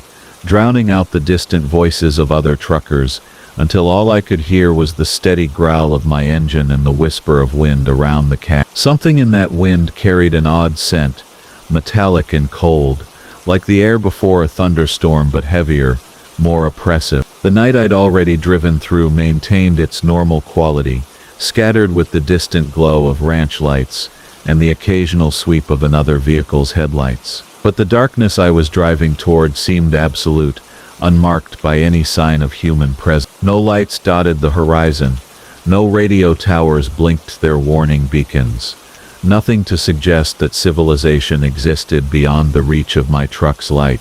The CB radio crackled, and I grabbed the handset, grateful for any contact with the outside world. "This is Jake, in the Blue Pete. Anybody out there seeing this weird weather pattern?" I called out, but received only static in response. I tried again, switching channels, but found the same empty white noise on every frequency. The isolation pressed in like a physical weight, and I found myself checking the GPS more frequently than usual. The little screen showed my location as a blue dot moving along the red line of Interstate 40. But the familiar landmarks and exit numbers seemed to be taking longer to reach than they should. That's when I first noticed that the darkness ahead wasn't staying put. At first, I thought it was just my eyes playing tricks, the kind of visual distortion that comes from staring too long at the road. But as I watched the edge where my headlights met the wall of night, I could see it shifting, advancing and retreating like a slow tide. The boundary moved independently of my truck's motion, sometimes rushing toward me until my lights barely penetrated a dozen feet ahead, other times pulling back to reveal more road than my beams should have been able to illuminate. I slowed the truck to 40 miles per hour, then 30, my hands gripping the steering wheel as I tried to make sense of what I was seeing. The night was definitely moving now, flowing around my truck like thick water, and I could feel a strange pressure against the cab, as if something vast and invisible was testing the boundaries of my small island of light. The engine's steady rumble began to sound different, muffled and distant, as though the darkness was absorbing the sound before it could travel far. I could feel the cold seeping through the cab's walls, and my breath began to fog the windshield despite the heater running at full blast. Outside, the darkness had taken on a quality I'd never seen before. Not simply the absence of light, but something dense and textured, marked by slow movements that suggested depth and dimension. Shapes seemed to form and dissolve at the very edge of perception, never quite clear enough to identify, but definitely there, definitely watching. Mayday, Mayday, this is Jake Brennan, in the blue Peterbilt, on eastbound I-40. Requesting assistance over. Nothing came back but static, though I thought I detected something else in the white noise. A pattern that almost sounded like breathing. The GPS screen flickered, the blue dot representing my position jumping erratically along the highway line, sometimes showing me miles behind where I should be, other times placing me in locations I'd already passed hours ago. The night pressed closer, and my headlight beams began to shorten visibly, the illuminated area shrinking from hundreds of feet to dozens, then to just yards ahead of the truck's bumper. I could feel something immense surrounding me, not malevolent exactly, but utterly alien, operating according to rules I couldn't understand. The road beneath my wheels remained solid, but everything else had become uncertain, fluid, subject to the whims of whatever force was reshaping the night around me. That's when I saw the other truck's taillights, twin red dots in the darkness ahead, that appeared and disappeared like fireflies. I pressed the accelerator, desperate for human contact, but the lights seemed to maintain their distance no matter how fast I drove. The speedometer showed 50, then 60 miles per hour, but the mysterious vehicle stayed tantalizingly out of reach. I flashed my high beams and honked the air horn, but the other truck showed no sign of awareness, continuing its steady pace through the unnatural night. With each pulse, the cold grew more intense, and I could see frost forming on the inside of my windows despite the heater's best efforts. The steering wheel felt ice cold under my hands, and the diesel engine began to labor, as though it were struggling against more than just the truck's weight and the road's resistance. The familiar vibrations of the cab took on an odd quality, harmonizing with some deeper frequency that seemed to emanate from the night itself. I made a decision that went against every instinct I'd developed in 15 years of long-haul driving. I pulled over to the shoulder and killed the engine. The silence that followed was profound and unnerving, broken only by the tick of cooling metal and my own rapid breathing. I sat in the cab, surrounded by the small glow of the dashboard lights, and watched the darkness flow around the truck like a living thing. It moved with purpose, exploring the boundaries of my refuge, testing but not quite entering the dim circle of light that surrounded me. Minutes passed, or maybe hours. Time seemed as fluid as everything else in that strange night. Eventually I noticed a change in the quality of darkness, a subtle shift that suggested movement on a massive scale. The cold began to ease, and the oppressive pressure around the cab started to lift. My headlights, when I tested them, penetrated farther into the night, revealing familiar highway markers and the normal scatter of distant lights across the landscape. I started the engine and pulled back onto the highway, my hands shaking slightly as I gripped the steering wheel. The CB radio crackled back to life, filled with the normal chatter of late-night drivers, and the GPS showed my position clearly and accurately. Everything appeared to have returned to normal, but I couldn't shake the feeling that I'd been somewhere else entirely, somewhere removed from the ordinary world of highways and truck stops and loading schedules. The truck I'd been following was nowhere to be seen, and when I reached the next way station, the attendant looked at me strangely when I asked if he'd seen another big rig come through. According to him, I was the first truck he'd seen in over 3 hours. I didn't press the issue, just thanked him and continued east toward Dallas. But I kept checking my mirrors for the rest of the night, watching for signs that the darkness might be following me. Now, months later, I still drive the same routes, but I pay closer attention to weather reports and atmospheric conditions. Other drivers sometimes mention strange experiences, nights when the darkness seemed thicker than usual, times when the radio went dead and the world outside there. The Gregorian Mile. From Marcus Delacroix. The hum started somewhere past the Arkansas border, threading itself through the low growl of my Peterbilt's engine like a second heartbeat. At first I mistook it for radio interference, or maybe a loose panel vibrating in harmony with the road. But as the miles stretched on through that humid September night, the sound grew more distinct, more purposeful. It wasn't mechanical at all. It was voices. Human voices. Rising and falling in patterns that made my Catholic school memories stir uneasily. Phantom hitchhikers that vanish when you stop. Rest areas that exist on some nights, but not others. And trucks that show up in your mirrors with drivers who died decades ago. But this was different. This wasn't something I was seeing or even something happening to me direct. This was something I was carrying. The manifest said simple enough: livestock trailer, empty, return from a ranch outside Little Rock, headed for a depot in Oklahoma City. Standard job, decent pay, nothing unusual except the client insisted on cash up front and wanted the trailer picked up from a service road rather than the ranch itself. The trailer looked ordinary enough when I backed up to it, forest green with rust bleeding through the paint along the bottom edge. The kind of wear you'd expect from years of hauling cattle through mud and weather. The coupling went smooth, airlines connected without issue, and the electrical hookup gave me clean signals on all the running lights.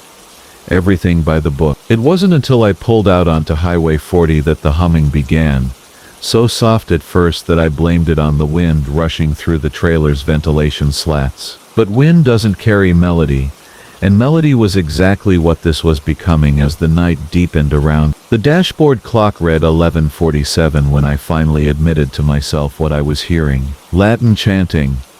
The kind that echoes through stone cathedrals and makes your chest tight with something between reverence and fear. The rise and fall of it matched my speed perfectly, growing stronger when I accelerated, fading to barely a whisper when I slowed for construction zones or way stations. It was as if whatever was in that trailer was feeding off the motion, drawing energy from the miles passing beneath the wheel. I considered pulling over, maybe taking a walk around the trailer to see if I could figure out where the sound was coming from, but something held me back. Maybe it was the way the highway stretched empty in both directions.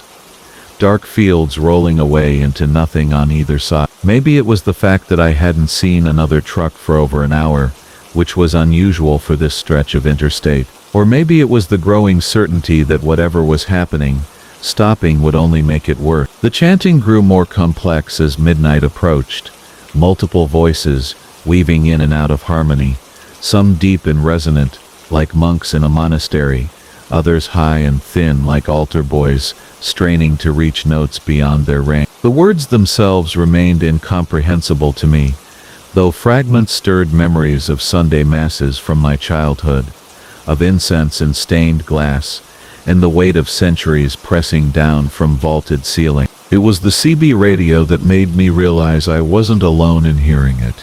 The static that had been crackling softly from the speaker suddenly cleared, and a voice came through, strained and uncertain. Anyone else picking up that weird transmission? Sounds like church music or something. Another voice answered almost immediately. Roger that, been hearing it for the last 50 miles. Started thinking my cab was haunted. A third driver chimed in, his accent marking him as local. That's the Delacroix rig, the one with the livestock trailer. Been following him for 20 minutes now, and that sound's coming from his trailer. I guarantee it. My hands tightened on the steering wheel as I reached for the CB handset. This is Delacroix. I'm not transmitting anything.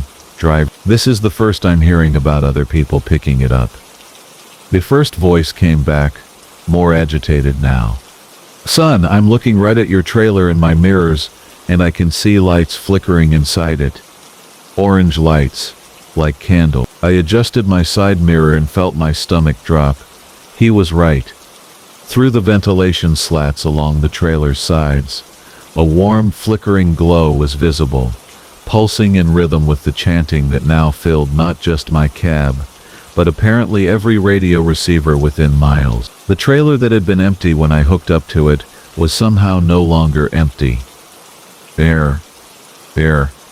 I'm pulling off at the next exit, I said into the CB, trying to keep my voice steady. Y'all might want to give me some distance. But as I spoke, the exit I'd been counting on, the one clearly marked on my GPS, just 5 miles ahead, simply wasn't there.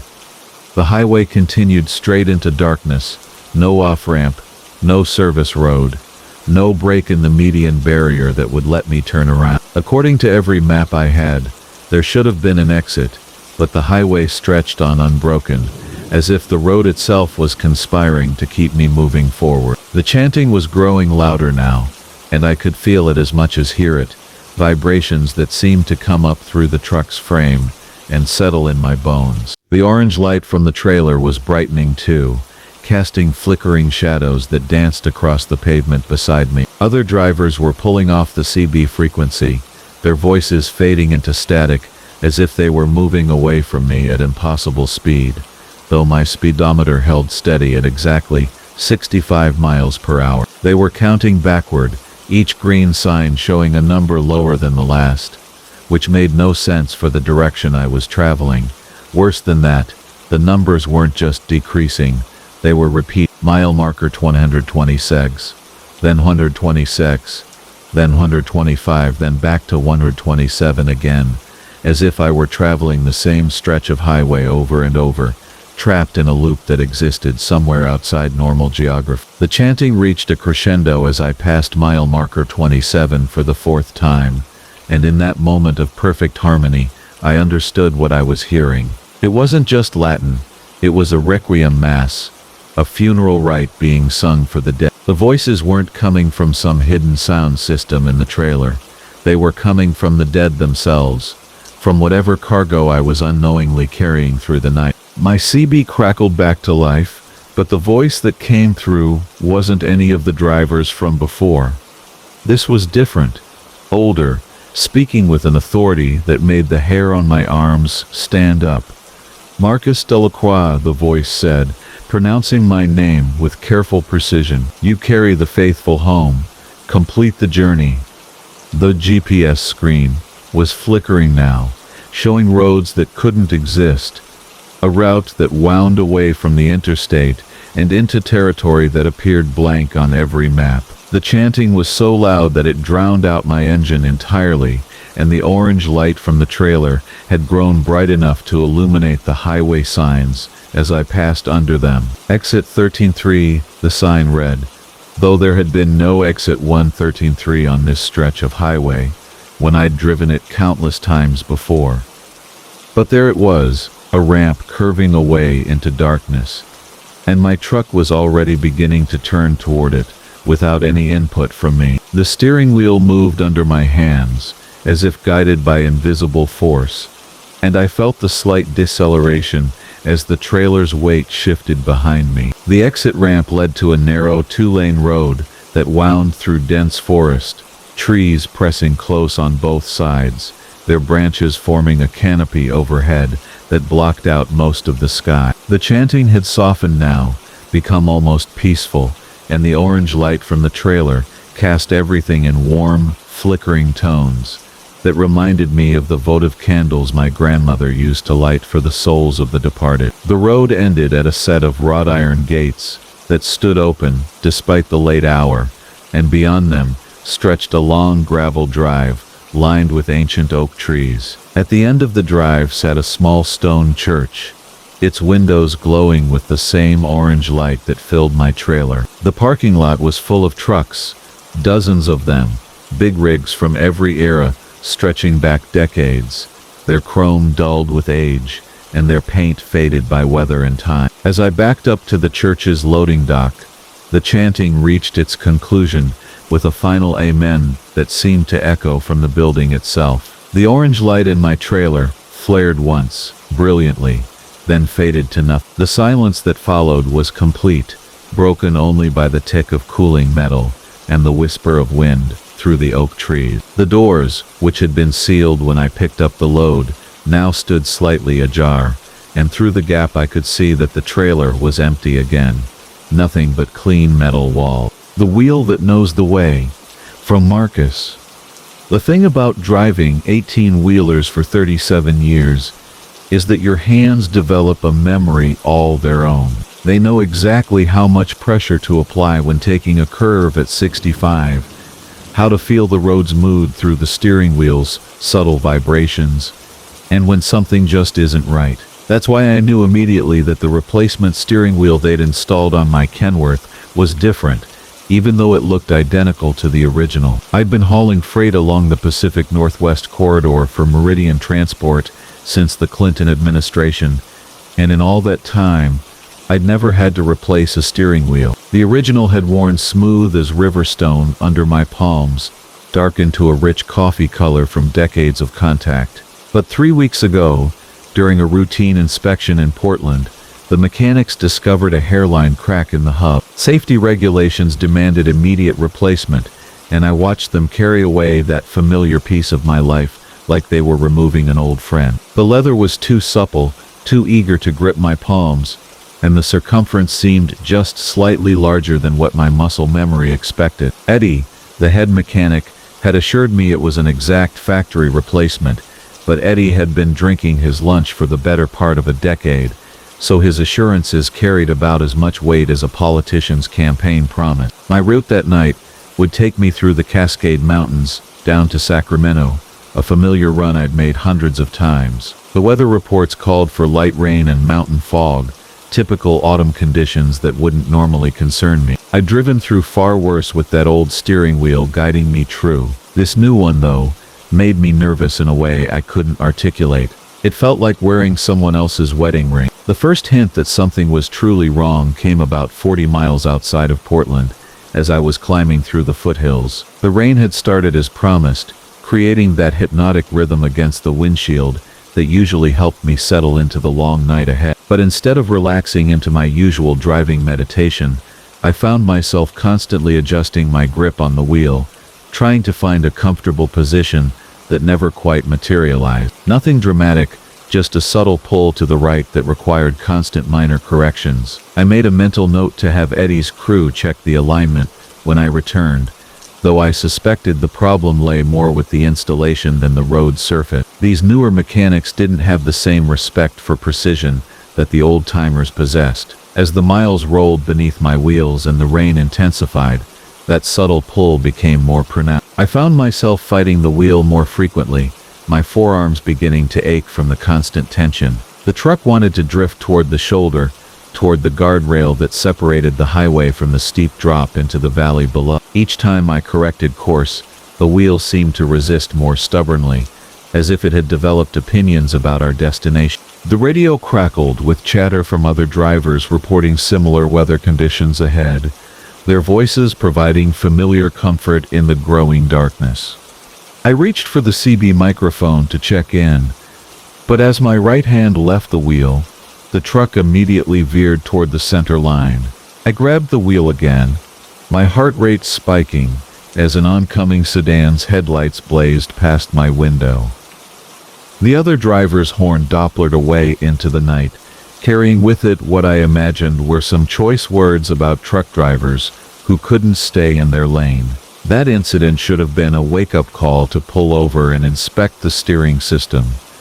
But the nearest truck stop was still 20 miles ahead, and the shoulder along this stretch was too narrow for a safe stop. I convinced myself I could maintain control until I reached a proper parking area, though the wheel's resistance was becoming more aggressive with each mile. It felt like wrestling with something alive, something that had its own ideas about where we should be going. The fog rolled in as I crested the mountain pass, thick and luminous in my headlights. Visibility dropped to maybe 50 yards, forcing me to reduce speed and increase my following distance behind the few other vehicles brave enough to navigate these conditions. The wheel continued its rightward pulling, now requiring both hands and considerable strength to keep the truck centered in my lane. My shoulders burned with the effort, and a cold sweat had begun to gather beneath my collar despite the cab's warmth. It was in this fog-shrouded mountain landscape that I first noticed the wheel moving on its own. Just tiny movements at first, subtle adjustments that I initially attributed to road camber, wind resistance. But as I watched more carefully, I realized these movements were coming from within the steering system itself. The wheel would turn perhaps an inch to the right, pause, then turn back slightly, as if something was testing the boundaries of control. I tried to dismiss it as imagination brought on by fatigue and stress, but the movements became more pronounced as we descended the western slope.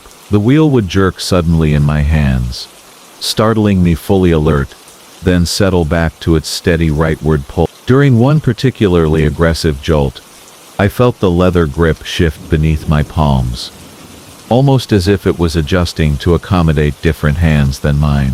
The CB radio had gone silent, except for the occasional burst of static, and my attempts to raise other drivers met with no response. The fog had thickened to the point where my headlights barely penetrated 10 feet ahead, turning the familiar highway into an alien landscape of gray uncertainty. I should have pulled over, should have activated my hazard lights and waited for conditions to improve.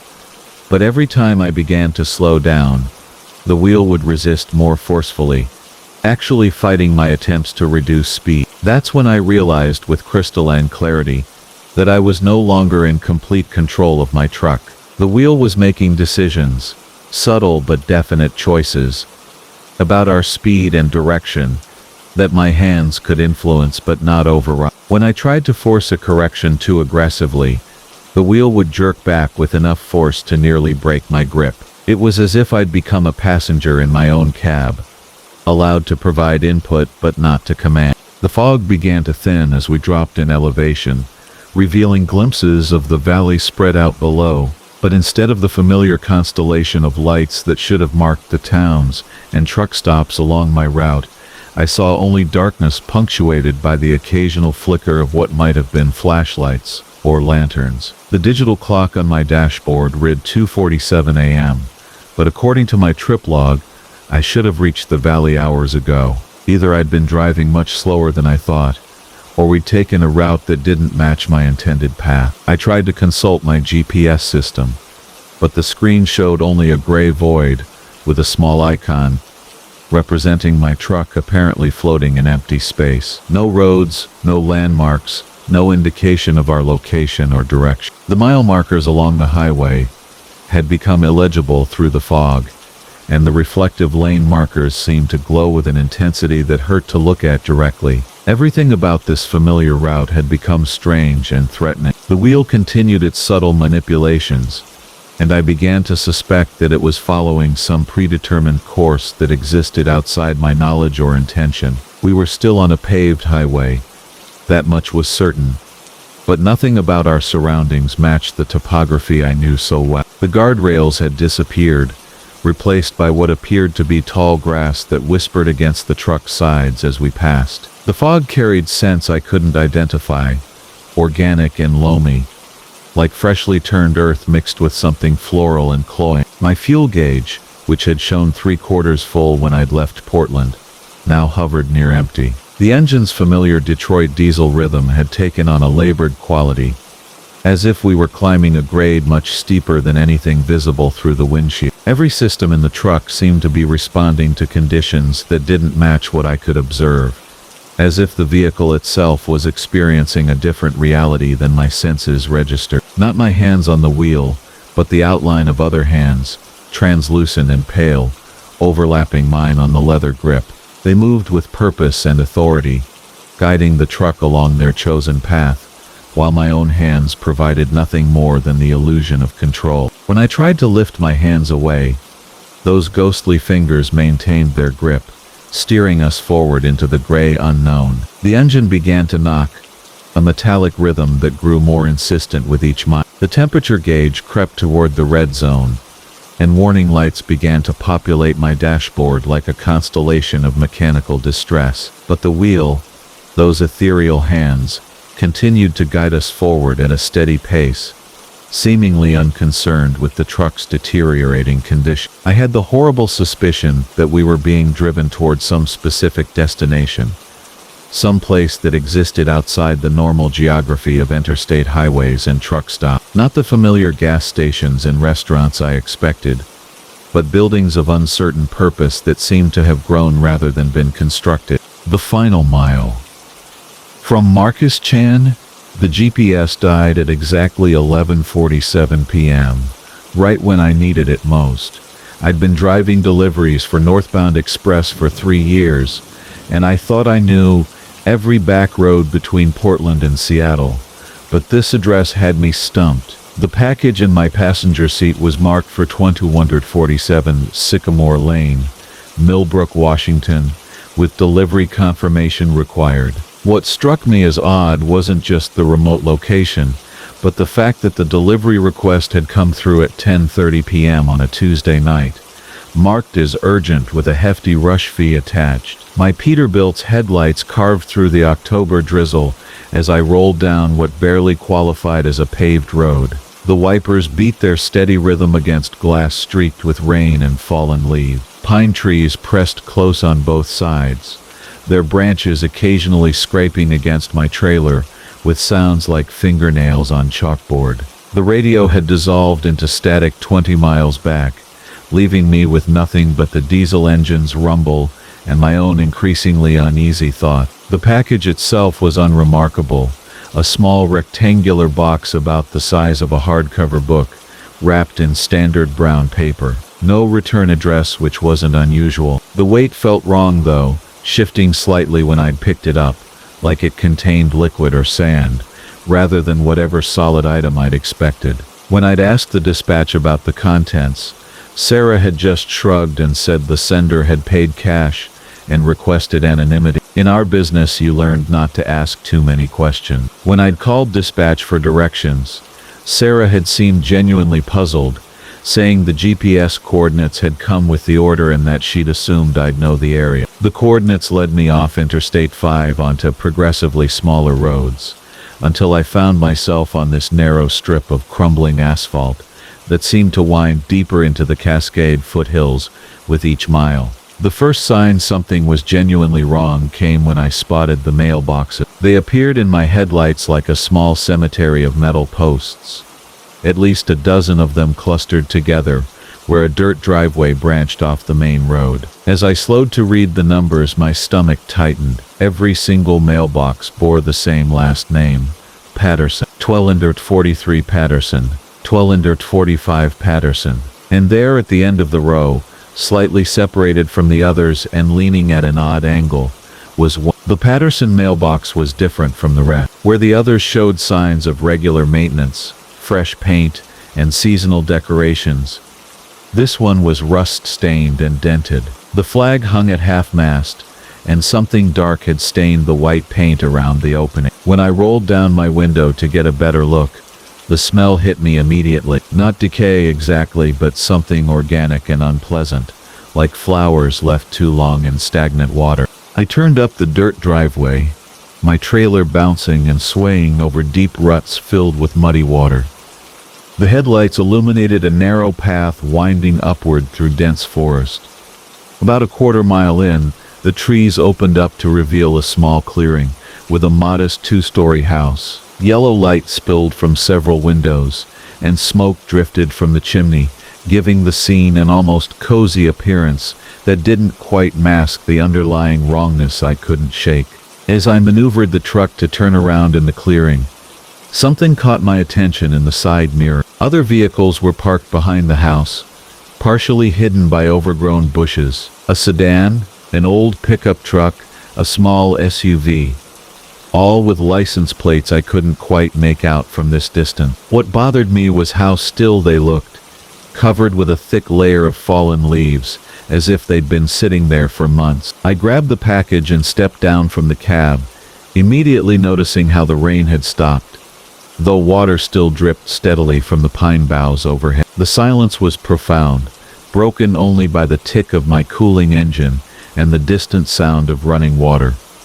Probably a creek somewhere in the darkness beyond the clearing. No night insects, no small animals moving through the underbrush, nothing but that persistent dripping and the faint whisper of wind through the trees. A porch swing hung motionless at one end, and several potted plants lined the railings, though I noticed the plants looked artificial in the harsh light, too perfect in uniform to be real. As I climbed the 3 steps to the porch, the wood creaked under my boots with a sound that seemed unnaturally loud in the stillness. Before I could knock, the door opened to reveal a woman in her 60s, with silver hair pulled back in a neat bun, and wearing a floral housecoat. Her smile was warm and grandmotherly, but her eyes struck me as oddly flat, like painted glass. She looked exactly like what central casting would order for a kindly rural grandmother, which itself felt somehow artificial. "You must be Marcus," she said, her voice carrying a slight accent I couldn't place. "We've been expecting you." "I'm Mrs. Patterson. Thank you for making the drive so late. I know it's quite a ways out here." She gestured for me to come inside, but I remained on the porch, holding up the package and my electronic signature pad. I tried to keep my voice professional, but something about her knowing my name without introduction sent cold fingers walking up my spine. The dispatch sheet only showed the recipient as Patterson, no first. Her smile never wavered, but she tilted her head slightly, studying me with those unsettling eyes. "Oh, but you simply must come in for a moment. The whole family is here and they're so eager to meet you. We so rarely get visitors way out here, and never anyone as important as you." The way she emphasized important made my mouth go dry. Through the open door, I could see into a warmly lit living room. A fire crackled in the fireplace, and several people sat in various chairs and on a sofa, all facing toward the front door, as if they'd been waiting for my arrival. What struck me immediately was how still they all sat, hands folded, staring at me with the same flat expression I saw in Mrs. Patterson's eyes. A man in his 40s, 2 middle-aged women, an elderly gentleman with a white beard, and what appeared to be a teenage girl, all dressed as if for Sunday dinner, all watching me with unwavering attention. Company policy requires me to maintain my delivery schedule. It wasn't entirely true, but I needed an excuse that sounded official. Everything about this situation screamed at me to get back in my truck and leave, regardless of the delivery. Mrs. Patterson's smile finally faltered, just for a moment, and I caught a glimpse of something else in her expression, something hungry and calculating. "But Marcus, dear, you don't understand. We've been waiting so very long for this delivery. Years, in fact. And the package isn't the important part, you see. The important part is having it properly delivered, having the confirmation that it reached its intended destination." The family members in the living room had begun to move, standing slowly and deliberately, still maintaining that eerie silence. None of them had spoken since I'd arrived, and I realized I couldn't hear them breathing. The only sounds were the crackling fire and Miss Patterson's voice, which had taken on a sing-song quality that raised every hair on my arms. I took a step backward, nearly stumbling over the porch railing. "Look, I don't know what kind of game you're playing here, but I'm leaving the package and going. You can sign for it or not, but I'm done." I set the package down on a small table beside the door and turned toward the steps. "Marcus." Mrs. Patterson's voice had changed completely, dropping the grandmotherly warmth and becoming something cold and commanding. "The delivery isn't complete until you provide confirmation that it was received by the dead." I froze with one foot on the top step. When I turned back, the family members had moved onto the porch, arranging themselves in a semicircle behind Mrs. Patterson. Up close, I could see details that had been hidden in the living room's dim light. The man's skin had a waxy artificial sheen, and his eyes were clouded white. One of the women's neck bent at an unnatural angle, as if it had been broken and improperly The teenage girl's lips were blue-black, and dark stains covered the front of her dress. "You see, dear," Mrs. Patterson continued conversationally, "we've been trying to receive this particular package." The echo in the cab. From Marcus C. The thing about driving long haul is that your mind becomes your worst enemy after the first 12 hours.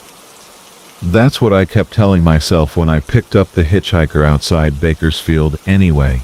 The rain had been coming down in sheets for the better part of 3 hours, turning the interstate into a river of reflected brake lights and the kind of darkness that seems to swallow your headlight beams whole. My Peterbilt's wipers were working overtime, that steady thump-thump rhythm that usually helps me think, but tonight it just seemed to emphasize how alone I was out here on Highway 4. She appeared in my mirrors first, just a figure hunched against the weather at the on-ramp, thumb extended in that universal gesture of hope. I'd passed maybe a dozen hitchhikers over the years without stopping.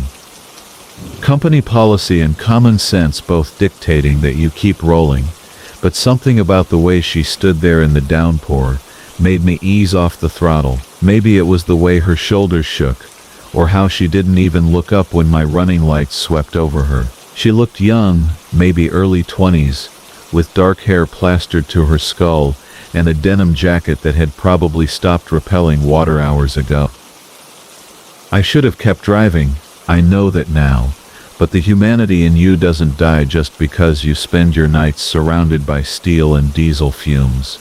And the thought of leaving anyone out in weather like this didn't sit right in my gut. So I pulled onto the shoulder, air brakes hissing like some great mechanical sigh, and watched in my passenger mirror as she jogged toward the cab, her sneakers splashing through puddles that reflected my running lights like scattered coins. When she climbed up into the passenger seat, she brought the smell of rain and something else with her, something I couldn't quite place.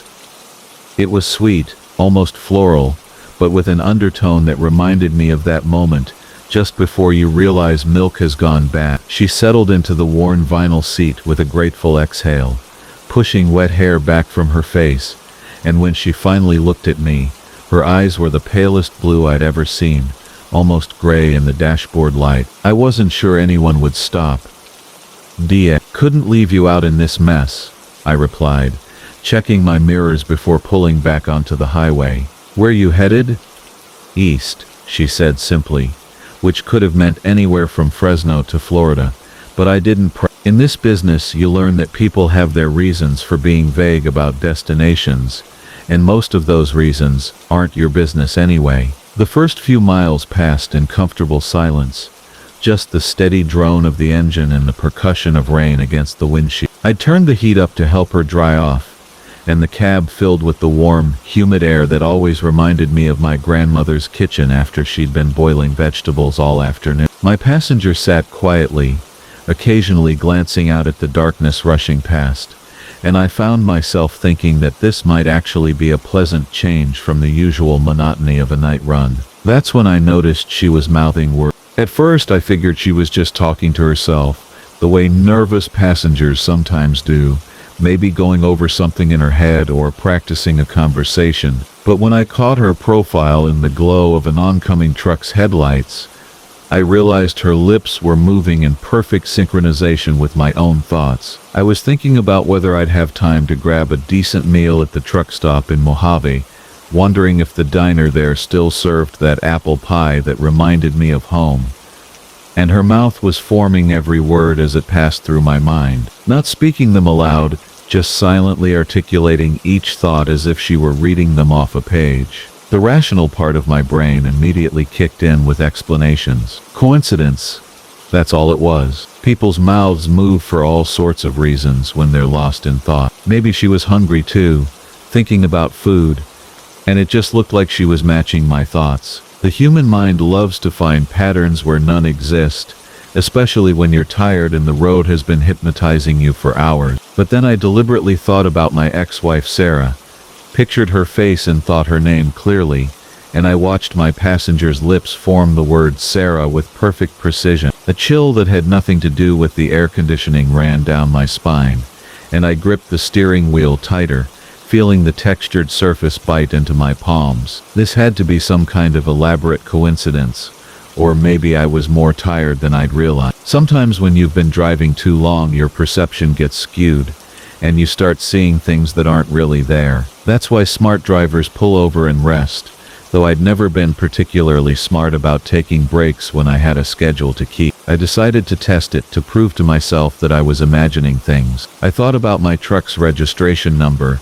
a random string of letters and numbers that would be impossible for a stranger to guess. 7 Charlie Delta 4927. And there, in my peripheral vision, I watched her mouth shape each character with mechanical precision, her lips moving like she was reading from my mind, as easily as scanning words on a billboard. She turned to look at me, and for a moment her expression seemed confused, like she'd been pulled back from somewhere very far away. "I'm sorry, what? Figured I should at least know what to call you."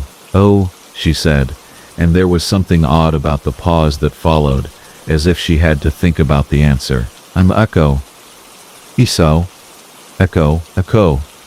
Of course she was. The universe apparently had a sense of humor about these things, though I wasn't finding it particularly funny as I watched her settle back into her seat. The name fit too perfectly, like it had been chosen specifically to make this whole situation feel even more surreal. I found myself wondering if it was her real name, or something she'd just pulled out of the air, but then I caught myself wondering if it mattered at all. The miles ticked by, and I became increasingly aware of her presence in a way that made the spacious cab feel cramped and airless. Every thought that passed through my head seemed to register on her face.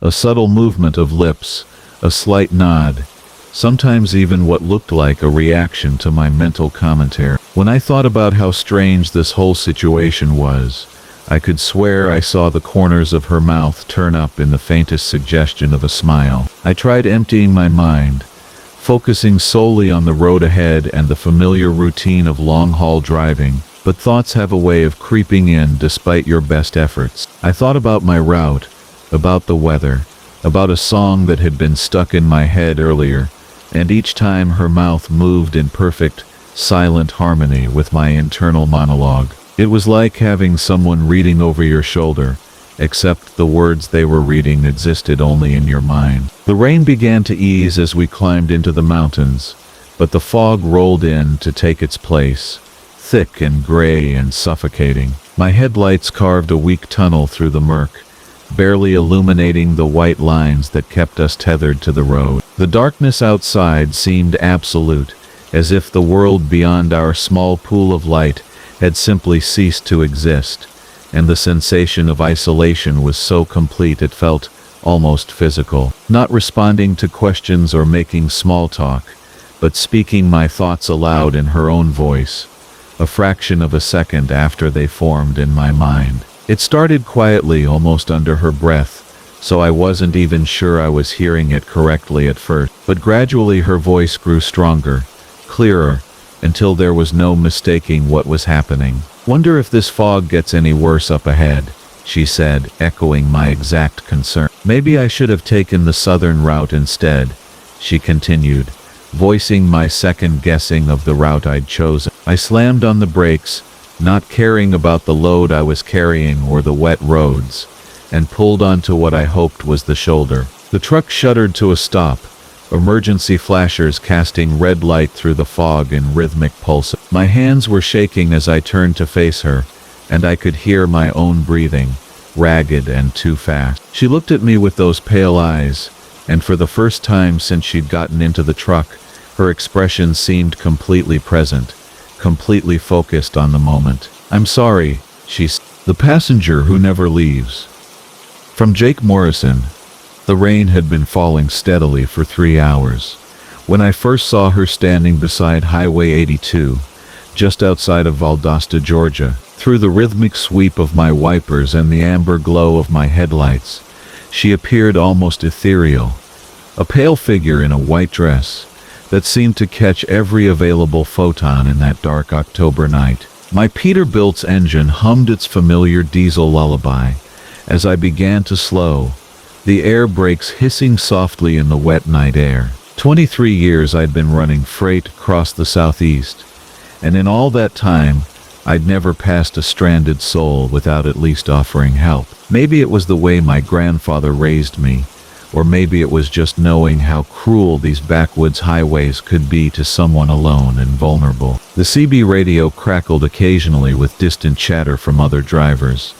But out here in the pine forests between Valdosta and Tifton, the night belonged to the owls and the 18-wheelers. As I pulled onto the shoulder, my headlights illuminated her more clearly. She was young, maybe 25, with long dark hair that hung in wet strands around her face. Her dress looked like something from decades past, with a high collar and long sleeves that seemed impractical for the warm Georgian night. She stood perfectly still, not waving or showing any sign of urgency despite being soaked to the bone. Something about her stillness unsettled me, but I attributed it to shock or exhaustion. I rolled down my passenger window and called out over the drumming rain, "Miss, you need help? There's not much out here for miles." She turned toward me then, and I caught sight of her face in the spill of my cab lights. Her skin was pale as moonlight, and her dark eyes held a depth that seemed to swallow light rather than reflect it. She nodded once, a slow, deliberate motion, and began moving toward my truck. There was a fluid, gliding quality to her approach that my mind couldn't quite process in the darkness and rain. The cab shook slightly as she pulled herself up, and I heard the soft thud of the passenger door close. When I turned to look at her, she was already settled in the passenger seat, her hands folded neatly in her lap. "Thank you," she said, her voice barely above a whisper, soft as wind through Spanish moss. "I've been waiting such a long time for someone to stop." There was an odd quality to her speech, as if she were speaking from the bottom a well, and her breath misted in the warm cab, despite the muggy night outside. "No problem at all," I replied, checking my mirrors before pulling back onto the highway. "Where you headed?" "I'm running straight through to Atlanta, but I can drop you at the next town." As I spoke, I noticed the temperature in the cab seemed to have dropped several degrees since she'd gotten in. I reached for the heater controls, assuming the rain had chilled the air more than I'd realized. "Anywhere away from that place," she said, not specifying what place she meant. "I don't mind riding along if you don't mind the company. It's been so lonely, waiting by the road." I glanced over at her again, noting how she sat perfectly straight, her hands never moving from their folded position. The dashboard lights cast strange shadows across her face, making her features seem to shift and blur. As we drove deeper into the night, she began to talk in that same whisper-soft voice.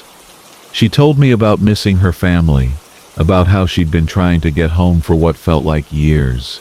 Her stories had a dreamlike quality, jumping from detail to detail without clear connection. She spoke of a white farmhouse with a wraparound porch, of Sunday dinners and the smell of magnolia blossoms, of a life that sounded like it belonged to a different era entirely. Mile after mile rolled beneath my wheels, the engine's steady rumble mixing with the percussion of rain on the cab roof. The highway stretched endlessly ahead, illuminated in brief sections by my headlights before disappearing back into darkness. Other than the occasional distant lightning flash, we seemed to be the only living things moving through the Georgian night. As I downshifted and prepared to take the exit, I mentioned to my passenger that I'd only be a few minutes if she wanted to wait in the cab. She nodded and spoke for the first time in over an hour. "I think I'll just stay right here, if that's all right. I'm comfortable now." I parked under the bright fluorescent lights of the truck stop, the sudden illumination flooding through the windshield. As I reached for my wallet, I turned to ask if she wanted anything from inside, and that's when I saw her clearly for the first time since she'd gotten into my truck. The harsh white light revealed details that the darkness had mercifully concealed. Her skin had the waxy, translucent quality of old porcelain, and her dark eyes reflected the fluorescent lights with an unnatural sheen. But what made my breath catch in my throat was the realization of why she sat so still, so perfectly upright in the passenger seat. Where her legs should have been beneath that long white dress, there was nothing. The fabric fell flat against the seat, and I could see now that she hadn't climbed into my cab at all. She had somehow simply materialized in the passenger seat, and her unnatural stillness wasn't due to shock or politeness, but because she had no legs to shift or move. She must have sensed my recognition because she turned to face me fully, and when she smiled, her expression held both sadness and something that might have been hunger. "It's been so long since someone let me ride along. Most people drive right past. But you stopped. You saw me standing there and you stopped." Her voice was still that same whisper, but now it carried an undertone that raised goosebumps along my arm. "I wasn't standing though, was I?" she continued, her smile widening slightly. "I can't stand anymore. Haven't been able to since the accident. Oh, so many years ago. But I can still ride, as long as someone is kind enough to let me. And you've been so very kind. I wanted to bolt from the cab, to run screaming into the truck stop, and never look back, but something held me frozen in my seat.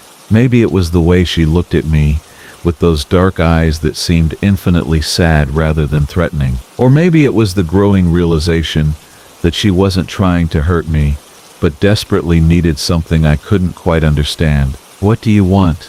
I managed to whisper, my voice hoarse with fear. "Just to keep riding," she replied, her transparency becoming more apparent under the harsh lights. "Just to not be alone by that road anymore. You don't know what it's like waiting night after night for someone to stop, watching all those lights pass by without slowing down, feeling yourself fade a little more each time you're left behind." As she spoke, I could see the truck stop through her increasingly translucent form. She was disappearing, becoming more ghost than woman, with each passing moment under the artificial daylight of the parking lot. But even as she faded, her presence in the cab seemed to grow stronger, colder, more demanding. "Please," she whispered, and now her voice seemed to come from everywhere at once. From the radio speakers, from the air vents, from the very metal of the cab itself. "Please, don't leave me here. I just want to keep moving, to feel the road rolling underneath again. I'll be quiet.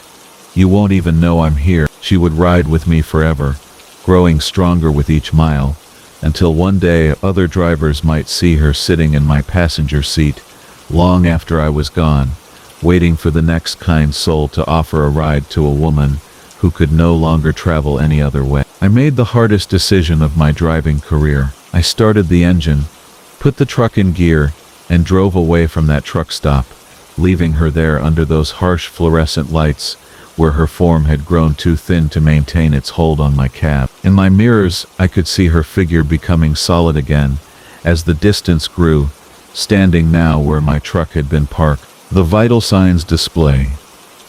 From Marcus Chen, the Peterbilt 57.9's cabin hummed with that familiar diesel lullaby as I navigated the winding mountain roads of northern Idaho, my headlights carving through the dense fog that had rolled in after midnight. 23 years I'd been running these routes, hauling everything from lumber to electronics across the Pacific Northwest, and I thought I'd seen every piece of technology the trucking industry could throw at a driver. The new dashboard display that corporate had installed last week, however, was something else entirely. They called it the Biometric Efficiency Monitor, a sleek 7-inch screen mounted just above the standard gauges that supposedly tracked my vital signs to ensure optimal driving performance. Heart rate, blood pressure, stress levels, all displayed in real time to help prevent accidents caused by fatigue or medical emergencies. The company representative who'd walked me through the installation had been enthusiastic about the safety implications, explaining how the system could automatically alert dispatch if my vitals showed signs of distress, or if I was pushing myself too hard on a long haul. The screen glowed with a soft blue light, showing a steady pulse line that matched the rhythm of my own heartbeat. 72 beats per minute, well within normal range for a 50-year-old driver who still made an effort to stay in decent shape. Below the pulse display, my blood pressure read 128/84, and a small green indicator showed my stress levels were low. It was oddly comforting in a way, seeing the mechanical confirmation that my body was functioning normally as I guided 18 tons of cargo through the misty darkness. The fog had grown thicker as I'd climbed higher into the mountains, reducing visibility to maybe 50 feet ahead of my bumper. I'd slowed to 40 miles per hour, my hazard lights blinking rhythmically as other vehicles crept past in the opposite direction, their headlights appearing like ghostly orbs before materializing into trucks and cars. The radio crackled occasionally with updates from other drivers about road conditions ahead, their voices distorted by static and the interference caused by the mountainous terrain. It was during one of these radio transmissions that I first noticed something odd about the biometric display. As another driver's voice emerged from the speaker, describing a jackknifed semi blocking the right lane about 20 miles ahead, the pulse line on my screen showed a brief irregularity. Not my pulse. I was calm, focused on the road, my heart beating at steady 72 beats per minute, but the display showed a sudden spike to nearly 90 beats, then dropped back down. I glanced at it curiously, assuming it was some kind of interference from the radio, or perhaps a calibration error in the new system. The pulse display would occasionally show readings that didn't match what I was feeling in my own chest. Sometimes it would drop to 50 beats per minute when I was alert and focused. Other times it would spike to over 100 when I was completely relaxed. The blood pressure readings, too, seemed to fluctuate wildly without any correlation to my actual physical state. I'd reach over and check my pulse manually, counting against my watch, only to find that my actual heart rate was quite different from what the screen was displaying. The mountain road began to descend, winding through dense stands of pine and fir trees that loomed like dark sentinels in the fog.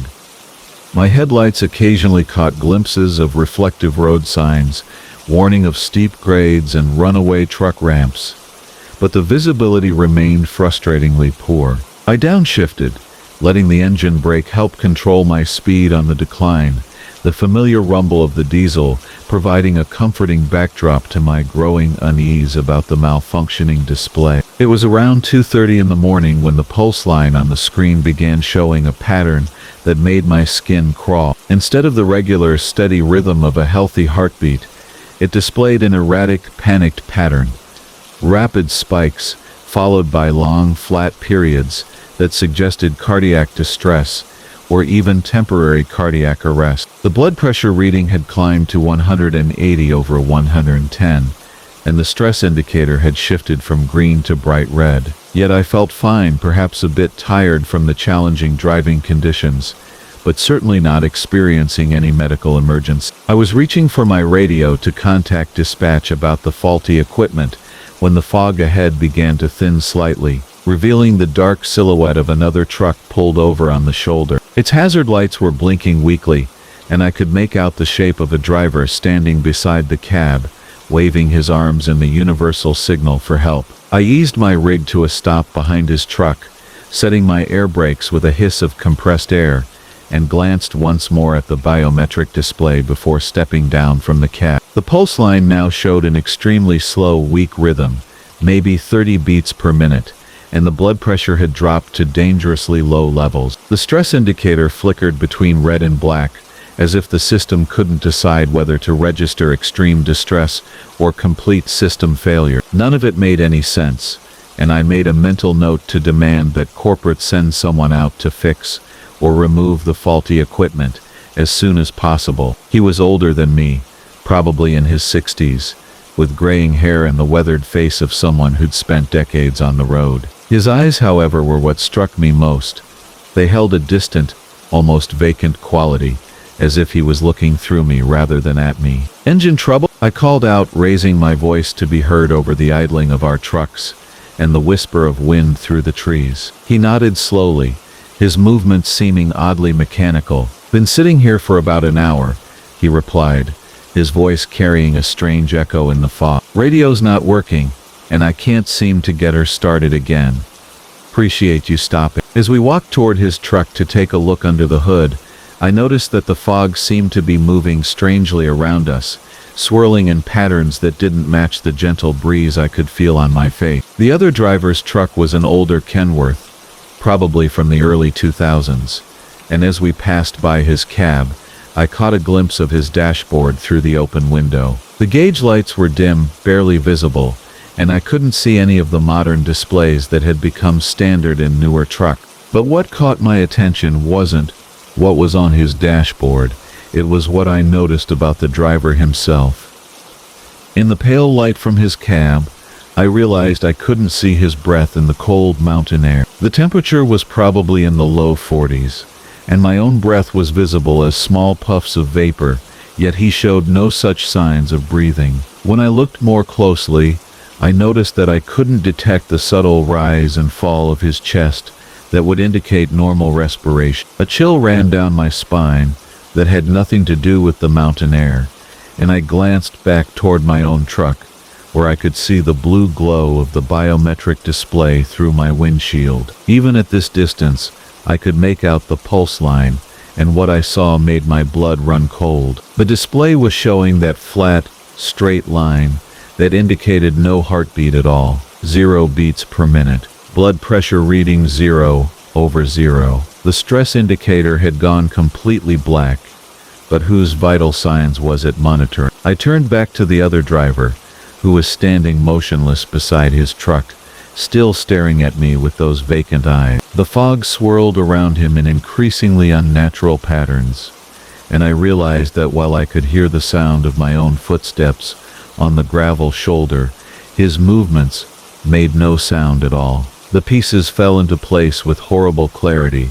The biometric monitor hadn't been malfunctioning. It had been picking up vital signs from someone else, someone who was no longer among the living. Without a word, I began backing toward my truck, trying to keep my movements casual and non-threatening. The other driver's head tilted slightly, as if he was beginning to realize that I'd figured out his true nature. The fog around him grew thicker, more agitated, and I caught glimpses of other shapes moving within the gray mist. Other figures that had the same vacant, lifeless quality about them. I reached my cab and climbed up as quickly as I could, slamming the door and immediately releasing the air brakes. The engine responded instantly as I pressed the accelerator, and I pulled back onto the road without bothering to check my mirror. Through my side window I could see the other driver still standing motionless beside his truck, but now there were definitely other figures visible in the fog around him, all of them watching my departure with the same empty, distant stare. The biometric display continued to show impossible readings as I drove, sometimes multiple pulse patterns overlapping each other, sometimes vital signs that indicated extreme medical distress, sometimes the flat lines of death itself. The day the sky forgot how to breathe. From Marcus E. The thing about driving long haul for 15 years is that you learn to read the sky like scripture.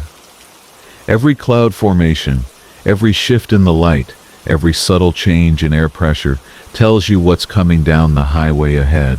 So, when I rolled my Kenworth out of the truck stop in Barstow that Tuesday morning, I knew I was looking at one of those perfect California days that makes you forget why people complain about the desert. The sky stretched endless and blue, not a wisp of cloud anywhere, visibility so clear, I could see the mountains 50 miles out looking like they'd been carved from crystal. The CB was quiet, just the occasional trucker checking in with his location or asking about road conditions ahead. My cargo was nothing special, just a load of electronics bound for Phoenix. The kind of run I could do with my eyes closed.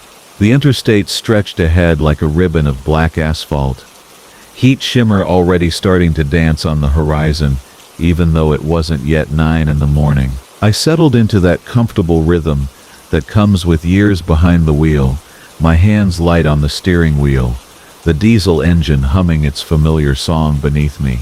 That's when I first noticed it in my mirrors, just a small patch of darkness, maybe a mile behind me, sitting right in the middle of the highway, like someone had spilled ink on the perfect day. At first I figured it was just another truck, maybe one of those dark blue Peterbilts that can look black from a distance. But as I watched, the patch didn't seem to be moving the way a vehicle should. It wasn't gaining on me or falling back, just maintaining that exact same distance, and there was something about the way it sat there that made the hair on my arms stand up. I picked up the CB handset and keyed the mic. Breaker 19. This is northbound Marcus eastbound. On the 40. Anybody got eyes on that dark patch about a mile back from my position? Static answered me. Then a voice I didn't recognize, scratchy and distant. What dark patch, driver? Sky's clear as glass out here.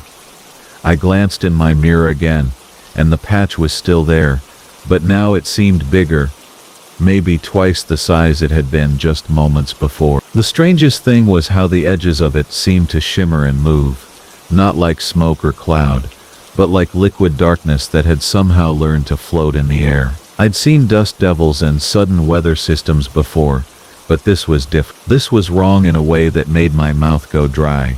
and my grip tightened on the wheel. The patch wasn't just dark, it seemed to absorb light, creating this void against the brilliant blue sky that hurt to look at directly. I tried the CB again. Any driver behind me on eastbound 40? You seeing any unusual weather back there? This time, a familiar voice came back. Old Tommy Rodriguez, who'd been running this route longer than anybody. Marcus, I'm about 5 miles back from your position, and I got nothing but sunshine and clear sailing. You feeling all right up there, partner? But when I looked in my mirror, the patch had grown again. Now it stretched across both lanes of the highway, a wall of absolute blackness that seemed to be flowing rather than drifting. And it was definitely getting closer. I could feel it somehow, like a pressure change in my ears, like the moment before a thunderstorm when the air gets heavy and electric. My speedometer showed I was doing 75, but I pressed down on the accelerator anyway, watching the needle climb toward 80. The thing that really started to get under my skin was the silence. Not just on the CB, but everywhere. The usual sounds of the desert, the distant hum of other traffic, even the whistle of wind around my cab. Everything had gone quiet except for the rumble of my own engine. It was like the world was holding its breath, waiting for something terrible to happen. I rolled down my window, and instead of the dry heat I expected, a cool dampness touched my face, carrying with it a smell I couldn't quite place. Something organic and ancient, like the inside of a cave that hadn't seen sunlight in 1,000 years. In my side mirror I could see tendrils of it reaching forward like fingers, stretching out along the sides of the highway. Where it touched the desert scrub, the plants seemed to dim and fade, not dying exactly, but becoming less real somehow, as if the fog was draining the color and life right out of them. The speedometer hit 85, then 90, faster than I'd ever pushed a truck on the open highway. But the fog kept pace with me effortlessly, and now I could see it in my mirrors on both sides, spreading out like wings across the desert floor. It moved with purpose, with intelligence, flowing around obstacles and reforming on the other side, always maintaining that same distance behind me. The CB crackled to life, but the voice that came through wasn't Tommy or any other driver I knew. It was distant and hollow, like someone speaking from the bottom of a well. You can't outrun what's already caught you. I grabbed the handset so hard my knuckles went white. Who is this? What do you want? But only static answered me, broken by what might have been breathing, if something made of fog could breathe. I'd topped off at the truck stop and should have had more than enough to reach Phoenix, but now the gauge showed less than half a tank. It was as if the fog was somehow draining more than just color from the world around it. My engine temperature was climbing too, though the morning was still cool, and I could smell something burning, something that reminded me of ozone and copper penny. In desperation I tried to radio for help, cycling through every channel, calling out Mayday on the emergency frequency. But every channel gave me the same thing, that hollow, distant breathing, and occasionally that same voice, sometimes closer, sometimes farther away, always saying things that made no sense. The sky remembers when it was dark, it whispered. Before the sun, before the light, there was only us, and we're coming home. The fog had surrounded me now, flowing alongside my truck like a river of night. I could see it clearly through my side windows, a wall of absolute darkness that seemed to go up to the heavens and down into the earth itself. But the strangest part was that ahead of me, the highway remained perfectly clear, bathed in brilliant sunshine, as if I was driving through the eye of some impossible storm. My radio suddenly burst to life with normal chatter. Drivers talking about traffic, weather reports, someone complaining about a way station. I keyed the mic frantically. This is eastbound Marcus. I need help. There's some kind of fog system. It's surrounding my truck. But Tommy's voice came back, calm and concerned. Marcus, you're breaking up there, partner. Sounds like you're in a tunnel or something. Your signal's all distorted. I looked at my mirrors and saw only empty highway, stretching back under that perfect blue sky. The fog was gone, vanished as suddenly as it had appeared. My fuel gauge read 3/4 full. The engine temperature was normal. Everything was exactly as it should be, except for the lingering smell of that ancient, cave-like dampness and the way my hands were shaking on the steering wheel. I pulled into the next truck stop, needing coffee and answers and just the comfort of being around other people. The place was busy with the usual crowd of drivers, and everything seemed perfectly normal until I walked into the restroom. Above the sink, someone had scratched words into the metal mirror with what looked like a key or knife blade. The fog remembers you. Still, I couldn't shake the feeling that something had changed, that I'd been marked somehow by whatever that black fog had been. When other drivers asked me about my run, I found myself lying, telling them everything had been routine, because how do you explain something that leaves no evidence except the certainty that it was real? Now, months later, I still run that same route, and most days it's exactly what you'd expect. Desert sunshine, clear skies, normal traffic. But sometimes, just at the edge of my vision, I catch a glimpse of darkness that shouldn't be there. And late at night, when the CB is quiet, I sometimes hear that breathing, patient and endless, like something vast and old that's learned to wait. I know it's still out there, that black fog that shouldn't exist, hanging in the spaces between what we think we know about the world. And someday when the conditions are just right, and the sky forgets how to breathe again, I think it's going to finish whatever it started that day. The Stopwatch Diner. For Marcus the CB radio had been crackling with warnings about construction delays on Interstate 40, so when I spotted the neon sign for Mel's truck stop glowing through the desert haze at 2 in the morning, I figured it was worth pulling off to wait out the worst of the bottleneck. My Peterbilt's engine had been running hard for 11 hours straight, and the familiar ache between my shoulders told me I could use the brake anyway. The off-ramp curved down into a pocket of darkness between two mesa formations, the kind of natural bowl that seems to swallow sound and light equally. Chrome and glass glinted under banks of fluorescent lights, and the diner's windows cast warm yellow rectangles across the cracked asphalt. A dozen or so trucks sat scattered across the lot, their running lights creating constellations in the dry air. Everything appeared normal enough, but there was something about the place that made me hesitate before switching off my engine. Maybe it was how pristine everything looked, despite the obvious age. Or maybe it was how perfectly still the other trucks sat, like they'd been parked there for display rather than rest. Desert nights are usually filled with the whisper of wind through sagebrush and the distant call of coyotes.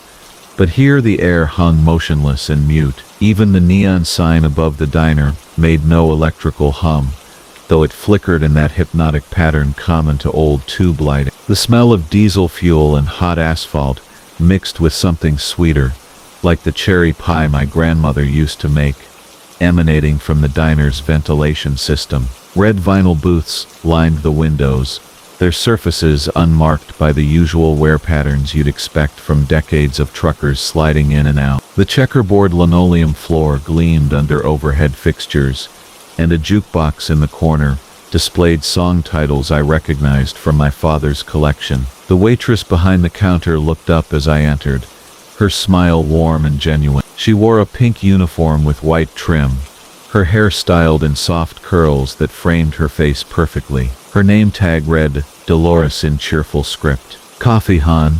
she asked, already reaching for a pot that steamed invitingly. "Just made a fresh batch. Got some apple pie too if you're hungry. Baker finished it about an hour ago." Her voice carried that practiced warmth of someone who'd spent years making travelers feel welcome, but something about her delivery felt rehearsed, like lines repeated so many times they'd become automatic. I slid onto a stool at the counter and accepted the coffee, noting how the cup felt somehow too warm, as if it had been waiting specifically for me. The coffee itself tasted perfect, exactly the way truck stop coffee should taste, but seldom does. Around me, a handful of other drivers occupied various booths, their conversations a low murmur that seemed to blend into white noise. They all looked relaxed, comfortable, like men who'd found exactly what they needed after long miles on empty highway. "Been driving long tonight?" Dolores asked, topping off my cup though I'd barely touched it. "You look tired. Roads can wear on a person." She moved with practiced efficiency, wiping down already clean surfaces and rearranging items that appeared to be in perfect order. Everything about her suggested years of experience, but her hands showed no signs of the calluses and small scars that typically marked career food service workers. I told her about the construction delays and my long haul from Denver, watching as she nodded sympathetically. "Oh, that construction's been going on forever," she said.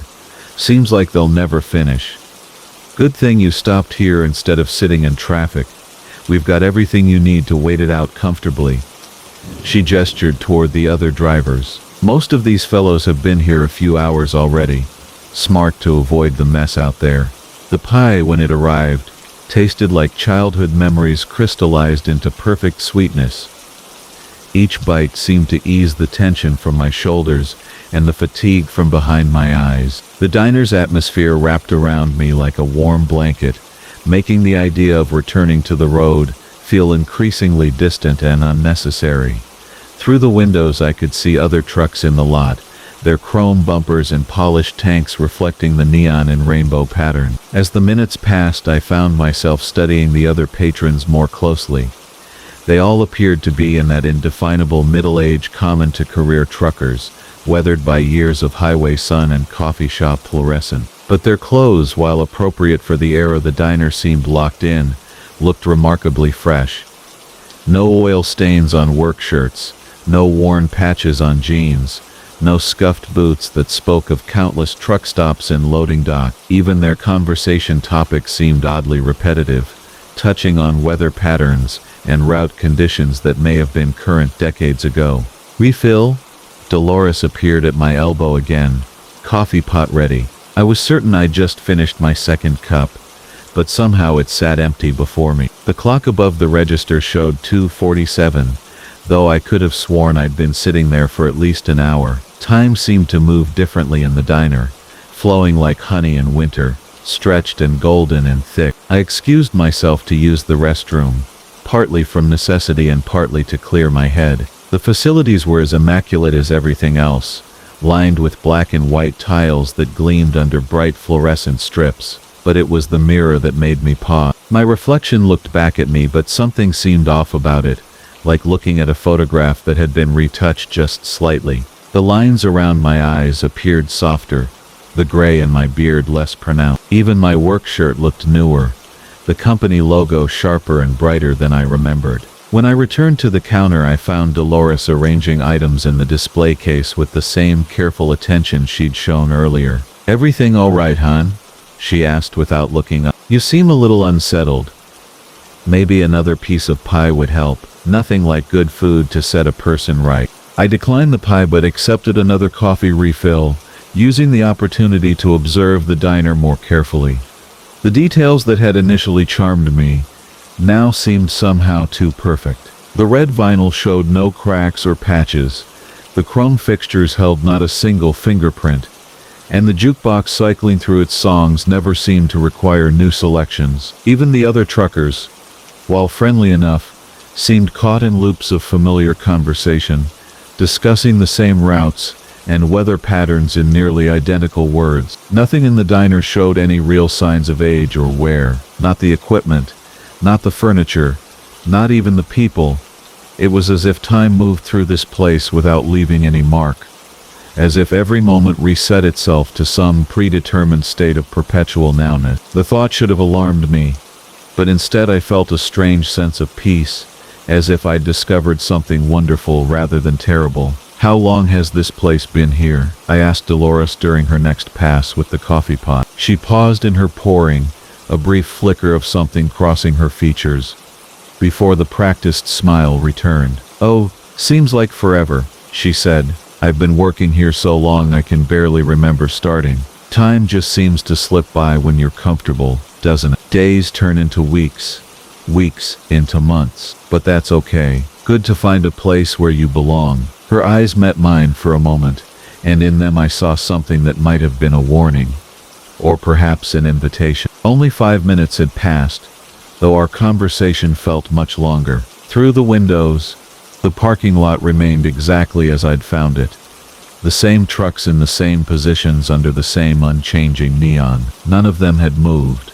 None of them had left. The construction delay that had brought me here seemed increasingly distant, like something from another lifetime.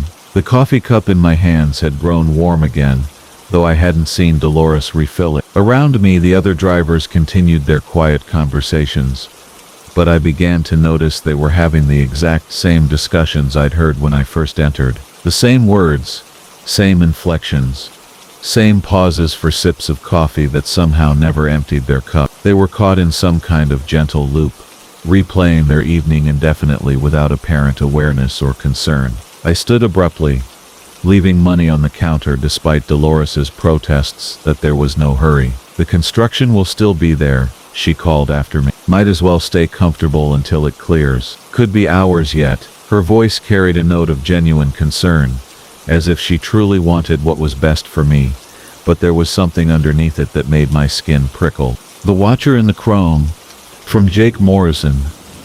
The stretch of Interstate 40 between Flagstaff and Albuquerque has always been my favorite run, especially during those deep autumn nights when the desert air carries just enough chill to keep you alert, but not uncomfortable. I've been hauling freight down this road for nearly 15 years now, and my old Peterbilt 309 knows every curve and grade like an old horse knows the way home. The truck's chrome hood catches the moonlight just right on clear nights, creating this beautiful mirror effect that makes the whole rig look like it's glowing from within. That particular October evening started like any other. I'd picked up a load of manufactured goods in Flagstaff just as the sun was setting, painting the Arizona sky in those impossible shades of orange and purple that make you forget about deadline pressure and fuel costs for just a moment. The weather report had called for clear skies all the way through New Mexico, and I was looking forward to making good time. My dispatcher had given me a tight schedule, but nothing I couldn't handle with a steady pace and minimal stops. Traffic was light, as it usually is on weeknight runs. Just the occasional cluster of headlights passing in the opposite direction, and the steady company of my CB radio crackling with the familiar voices of other drivers scattered across the highway. The engine hummed its familiar lullaby, that deep, throaty purr that comes from a well-maintained diesel after years of proper care. I had my thermos of coffee, my favorite classic rock station coming in clear, and a full tank of fuel. Everything was exactly as it should be. It was somewhere around the 2-hour mark, maybe 30 miles east of Winslow, when I first noticed something odd reflected in my side mirror. At first I thought it might be another truck running without proper lighting, but when I adjusted the mirrors and checked my blind spots, there was nothing there. The highway stretched empty behind me, just 2 ribbons of asphalt disappearing into the darkness. I shrugged it off as road fatigue, maybe a distant airplane or some trick of the moonlight on the desert landscape. But then I started noticing movements in my peripheral vision, small shifts and shadows that seemed to dance across the chrome surface of my hood. Every time I looked directly at the hood, everything appeared normal. The polished chrome reflected the star-filled sky above, and the occasional roadside reflector passing by. Yet whenever I focused on the road ahead, these subtle movements would return, like something was shifting around just outside the range of my direct vision. The desert night had grown surprisingly cold, and I reached over to adjust the heater when I caught sight of something that made my hand freeze halfway to the controls. In the chrome surface of the hood, clearly visible in the reflection, was what appeared to be a pair of eyes. They weren't my eyes reflected from the windshield, and they weren't the headlights of another vehicle. These were distinctly organic, with a wet shine that caught the dashboard lights in an unsettling way. I blinked hard and looked again, convinced that fatigue or the hypnotic effect of long-distance driving was playing tricks on my mind. But the eyes were still there, steady and unblinking, seeming to watch me with an intelligence that made the hair on my arms stand up beneath my flannel shirt. They appeared to be positioned right at the center of the hood, as if something was lying flat against the metal surface, peering through the chrome itself. My first rational thought was that some kind of animal had somehow gotten onto the hood of my truck, maybe a large bird or even a small desert creature that had jumped on during my pre-trip inspection back in Flagstaff. But that didn't explain how I could see it so clearly, in the reflection when looking at the hood directly showed nothing but smooth, empty chrome. I tried adjusting my mirrors, changing my seating position, even turning on the cab's interior lights to see if that would change what I was seeing. But those eyes remained constant, tracking my movements with an awareness that grew more disturbing by the mile. The temperature inside the cab seemed to be dropping, despite the heater running at full capacity. I could see my breath beginning to fog slightly, and the windows were starting to develop a thin film of condensation that I had to wipe away with my sleeve. The engine temperature gauge remained normal, and all the other systems showed green, but something was definitely changing in the environment around the truck. As I crested a long hill and began the gradual descent toward a truck stop that I knew was still about 20 miles ahead, the eyes in the chrome became more active. They seemed to blink occasionally now, and sometimes they would shift slightly from side to side as if the creature they belonged to was adjusting its position. Even more unsettling, they appeared to be growing larger, not as if they were getting closer to the surface, but as if whatever they belonged to was somehow expanding or becoming more substantial. I tried reaching for my CB radio to see if any other drivers in the area had experienced anything similar, but when I lifted the microphone, all I heard was static mixed with what sounded almost like whispered voices, speaking in no language I could recognize. The voices seemed to come in waves, growing louder when I looked at the chrome and fading when I forced myself to focus solely on the road ahead. Every attempt to tune to a different channel produced the same result, that strange mixture of static and whispers that made my skin crawl. The truck stop I'd been counting on appeared ahead, its bright lights and familiar logo offering the promise of normalcy and human contact. I began to slow down, downshifting carefully and feeling genuinely relieved at the prospect of getting out of the cab, walking around the truck, and examining the hood properly under the harsh glare of the parking lot light. Whatever was happening, I was certain that a physical inspection would either reveal a rational explanation or prove that I was experiencing some kind of hallucination brought on by too many long nights and too much coffee. But as I signaled for the exit, the eyes in the chrome suddenly seemed to focus directly on me, with an intensity that was almost physical. The temperature in the cab plummeted so quickly that ice crystals began forming on the inside of the windshield, and the whispers on the CB radio became so loud and urgent that I had to turn the volume all the way down. My hands were shaking as I gripped the steering wheel, and I realized that whatever was happening was building toward something, some kind of confrontation or revelation that I instinctively knew I wasn't prepared for. Instead of taking the exit, I found myself pressing harder on the accelerator, driven by a sudden, overwhelming certainty that stopping at that truck stop would be a terrible mistake. The eyes seemed to pulse with approval at my decision, and the temperature in the cab began to return to normal as I merged back into the highway traffic and continued east toward New Mexico.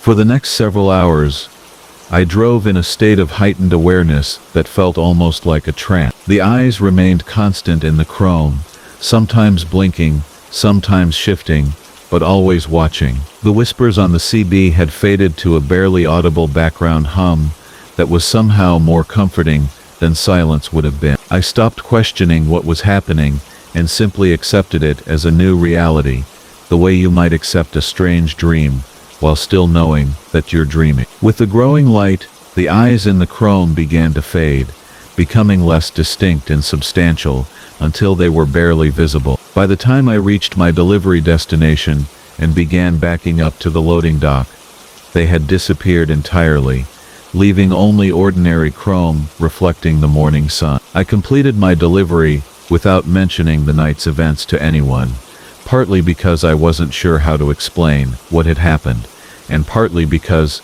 some instinct warned me that speaking about it might somehow invite the experience to return before I was ready to face it again. The receiving clerk was friendly and efficient, and everything proceeded exactly as it should during a normal delivery. The chrome was perfect, showing no signs of any disturbance or presence. Yet when I climbed back into the cab and glanced at the side mirrors before pulling away from the dock, I caught just the faintest suggestion of foam in the reflection.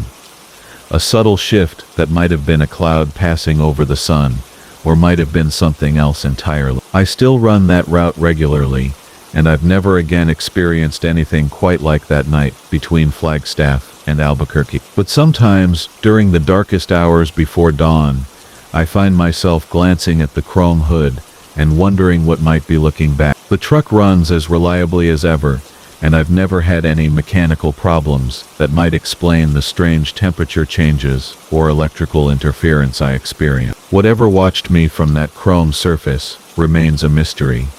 But I've come to think of it less as a threat and more as a reminder that the highways we travel every day might be stranger and more alive than we usually allow ourselves to believe. The desert nights still call to me, and I still love the solitude. The Red Mile. From Marcus Campbell, the stretch of Interstate 70 between Kansas City and Denver has always been my bread and butter.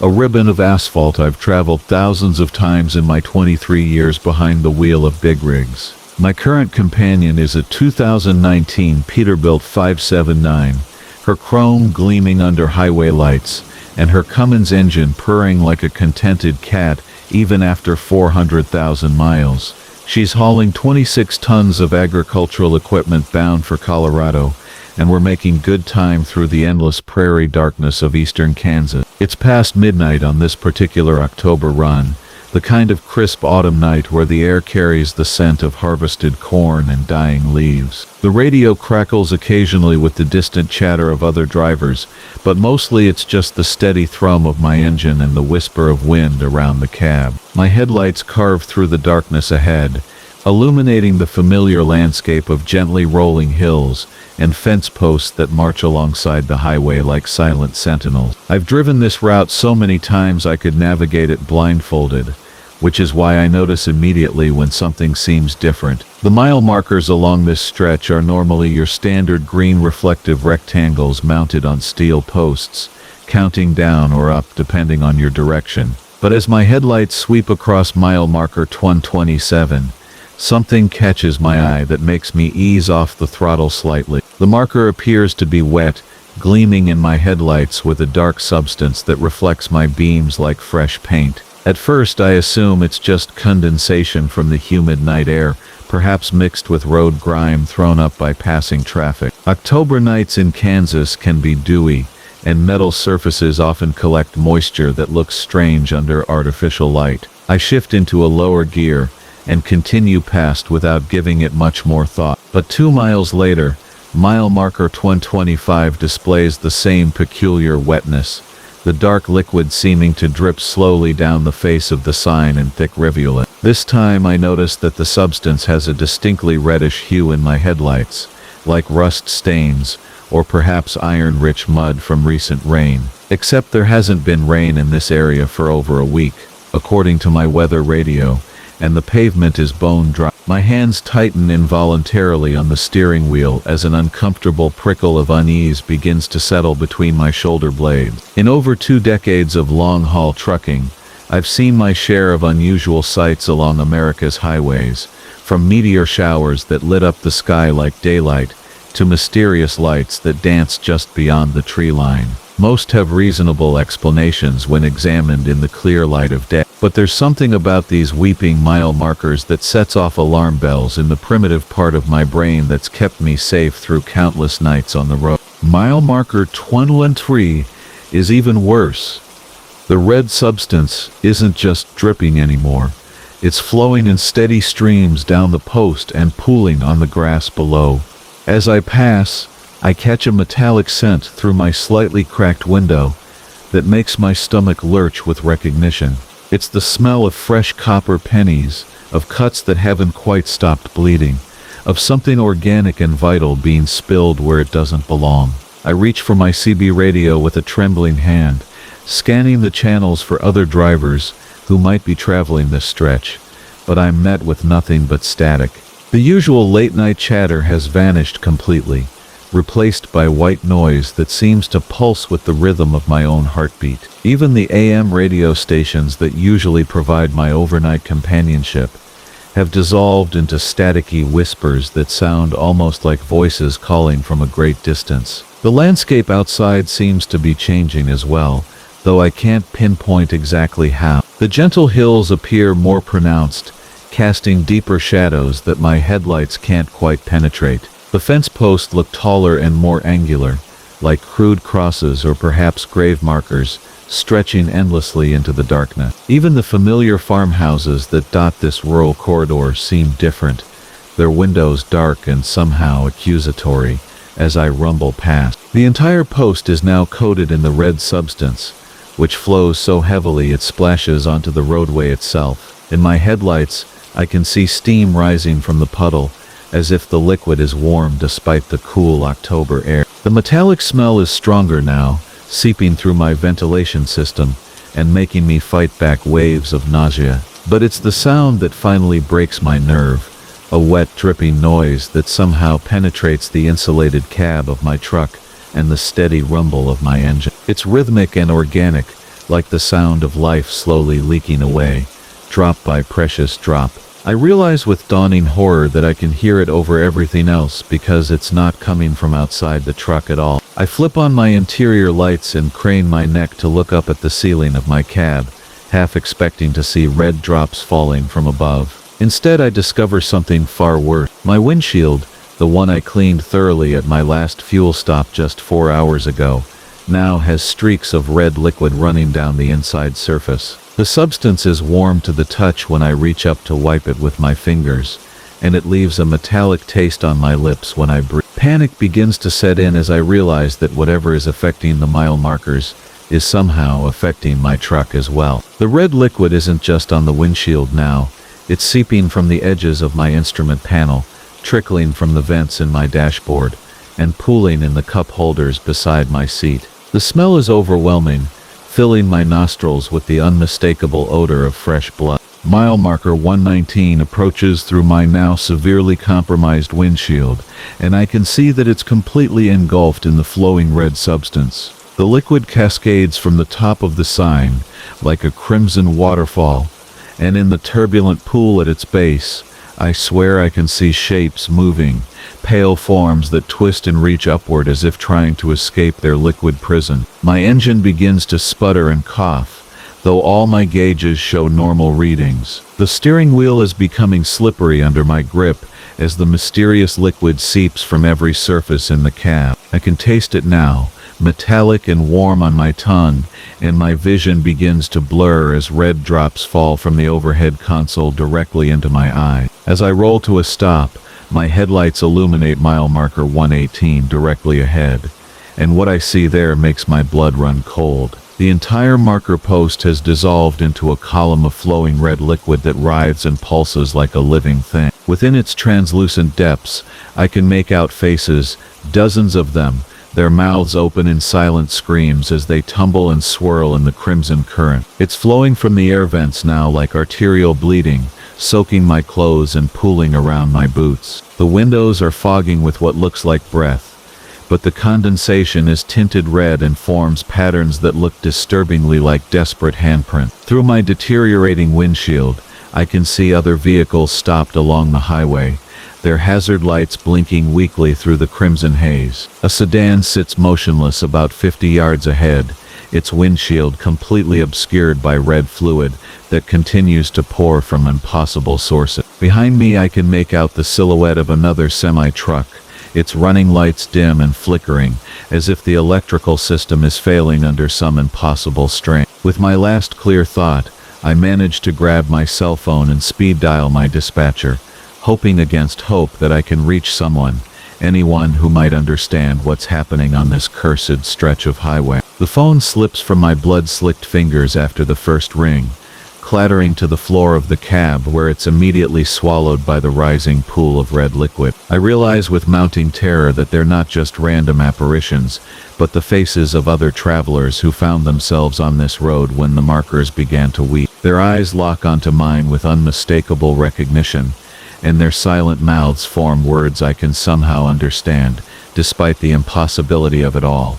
Join us, join us, join us. My truck's electrical system flickers one final time before dying completely, plunging me into absolute darkness, broken only by the hellish glow emanating from the weeping mile marker. The metallic taste fills my mouth completely, and I can feel my consciousness beginning to slip away like water through grasping fingers. The town that breathes.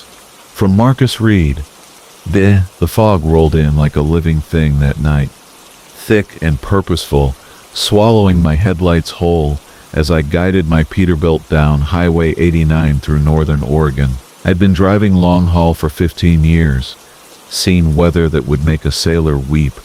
But this fog felt different. It moved with intention, pressing against my windshield like curious fingers, and when my wipers swept across the glass, it seemed to recoil and reform, as if it were watching me as much as I was watching it. My CB radio crackled with static, the usual chatter from other drivers reduced to ghostly whispers that faded in and out. The digital clock on my dash read 2:47 a.m., and I should have been making good time on this stretch.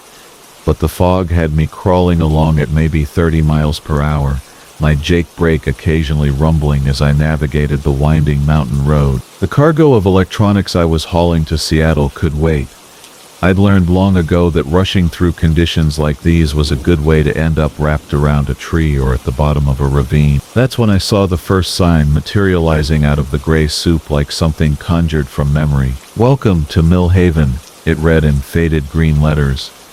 Population. The strange thing was, I'd driven this route dozens of times over the years, memorized every truck stop and small town along the way, and I'd never seen any sign for Mill Haven before. But fog could play tricks on a tired mind, make you miss things that were always there, or see things that weren't. I slowed further as the fog began to thin slightly, revealing the dim outline of buildings on either side of the road. Street lamps emerged from the gray like lighthouse beacons, casting pools of wan yellow light that seemed to struggle against the encroaching mist. The town looked old, the kind of place that time had forgotten, with narrow sidewalks and storefront windows that reflected my headlights in strange, distorted ways. My engine's diesel rumble echoed off the buildings, creating an odd harmonic that seemed to resonate through the fog itself. As I crept through what appeared to be the main street, I noticed that every building was perfectly maintained, their paint fresh and their signs clearly readable despite the late hour.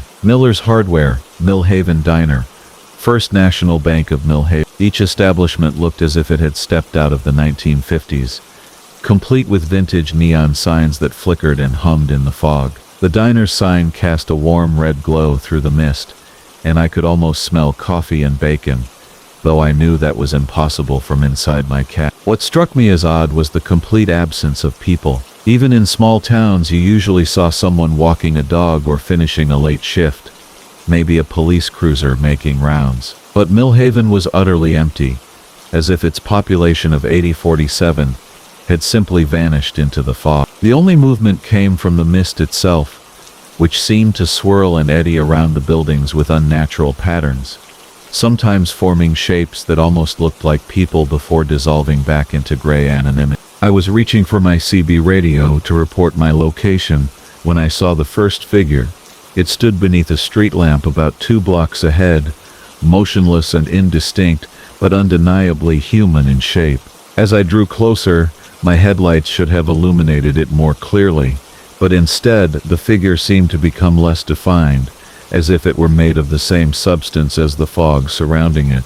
When I was perhaps 50 feet away, it turned and walked into an alley between 2 buildings, moving with a strange, gliding gait that didn't quite match normal human locomotion. My hands tightened on the steering wheel as I passed the alley, and I slowed to peer down its length. The narrow passage disappeared into impenetrable gray, and I could see no sign of the figure I'd followed with my eyes. But there were others now, more shapes moving at the periphery of my vision, always just beyond the reach of my headlights. They seemed to pace my truck, keeping parallel to my route, but never getting close enough for me to see them clearly. The fog began to thicken again as I continued through the town, and I noticed that the buildings were changing subtly. The vintage storefronts were giving way to residential areas, but these weren't normal houses. They were too perfect, too symmetrical, as if someone had built an idealized version of suburban America, but had never actually lived in one. The lawns were immaculately manicured, the picket fences painted in flawless white, and every porch light glowed with the same soft yellow radiance. At first I thought it might be my CB picking up distant transmissions, but the radio was silent, its LED display showing nothing but static across all channels. The voices seemed to come from the fog itself, carried on currents of mist that flowed around my truck like water around a stone. They were having conversations, dozens of them, overlapping and interweaving in a tapestry of small-town chatter. Talk of weather and school board meetings,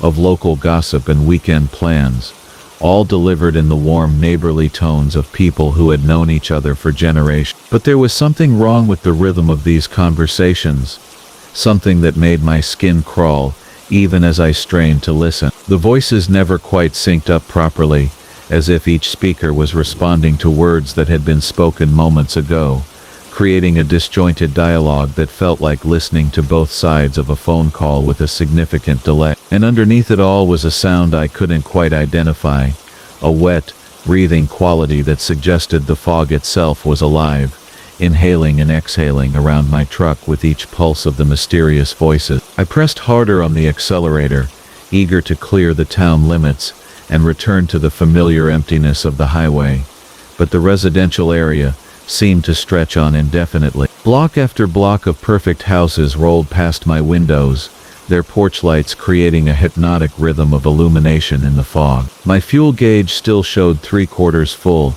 and my odometer confirmed I was moving forward, but Millhaven appeared to have no end, no boundary where town gave way to forest and mountain wilderness. The voices grew louder and more distinct, and I began to pick out individual words and phrases.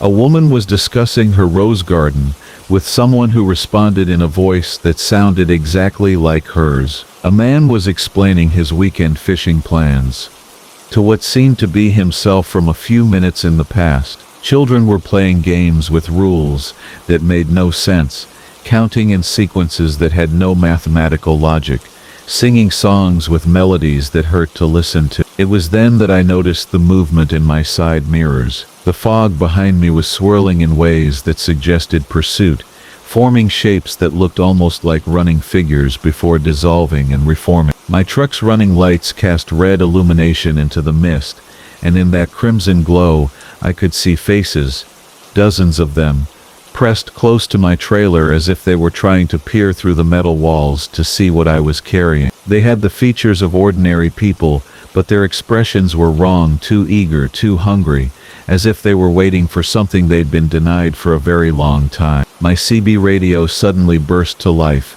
not with the voice of another trucker, but with the same overlapping conversations I'd been hearing from the fog. The voices poured from the speaker in a torrent of meaningless pleasantries, weather reports for days that had never existed, traffic updates for roads that weren't on any map. I lunged for the radio and switched it off, but the voices continued, now seeming to emanate from my truck's ventilation system, flowing in with the outside air despite my closed window. A final street lamp stood sentinel in the fog, and beyond it I could make out the blessed emptiness of open highway. But as I approached the edge of Millhaven, the fog began to pulse with a rhythm that matched my heartbeat, growing brighter and dimmer in waves that made me dizzy. The faces in my mirrors were becoming more insistent, their mouths moving in silent words that I was grateful I couldn't hear. I floored the accelerator, my diesel engine roaring as I pushed toward that final street lamp, toward escape from this impossible town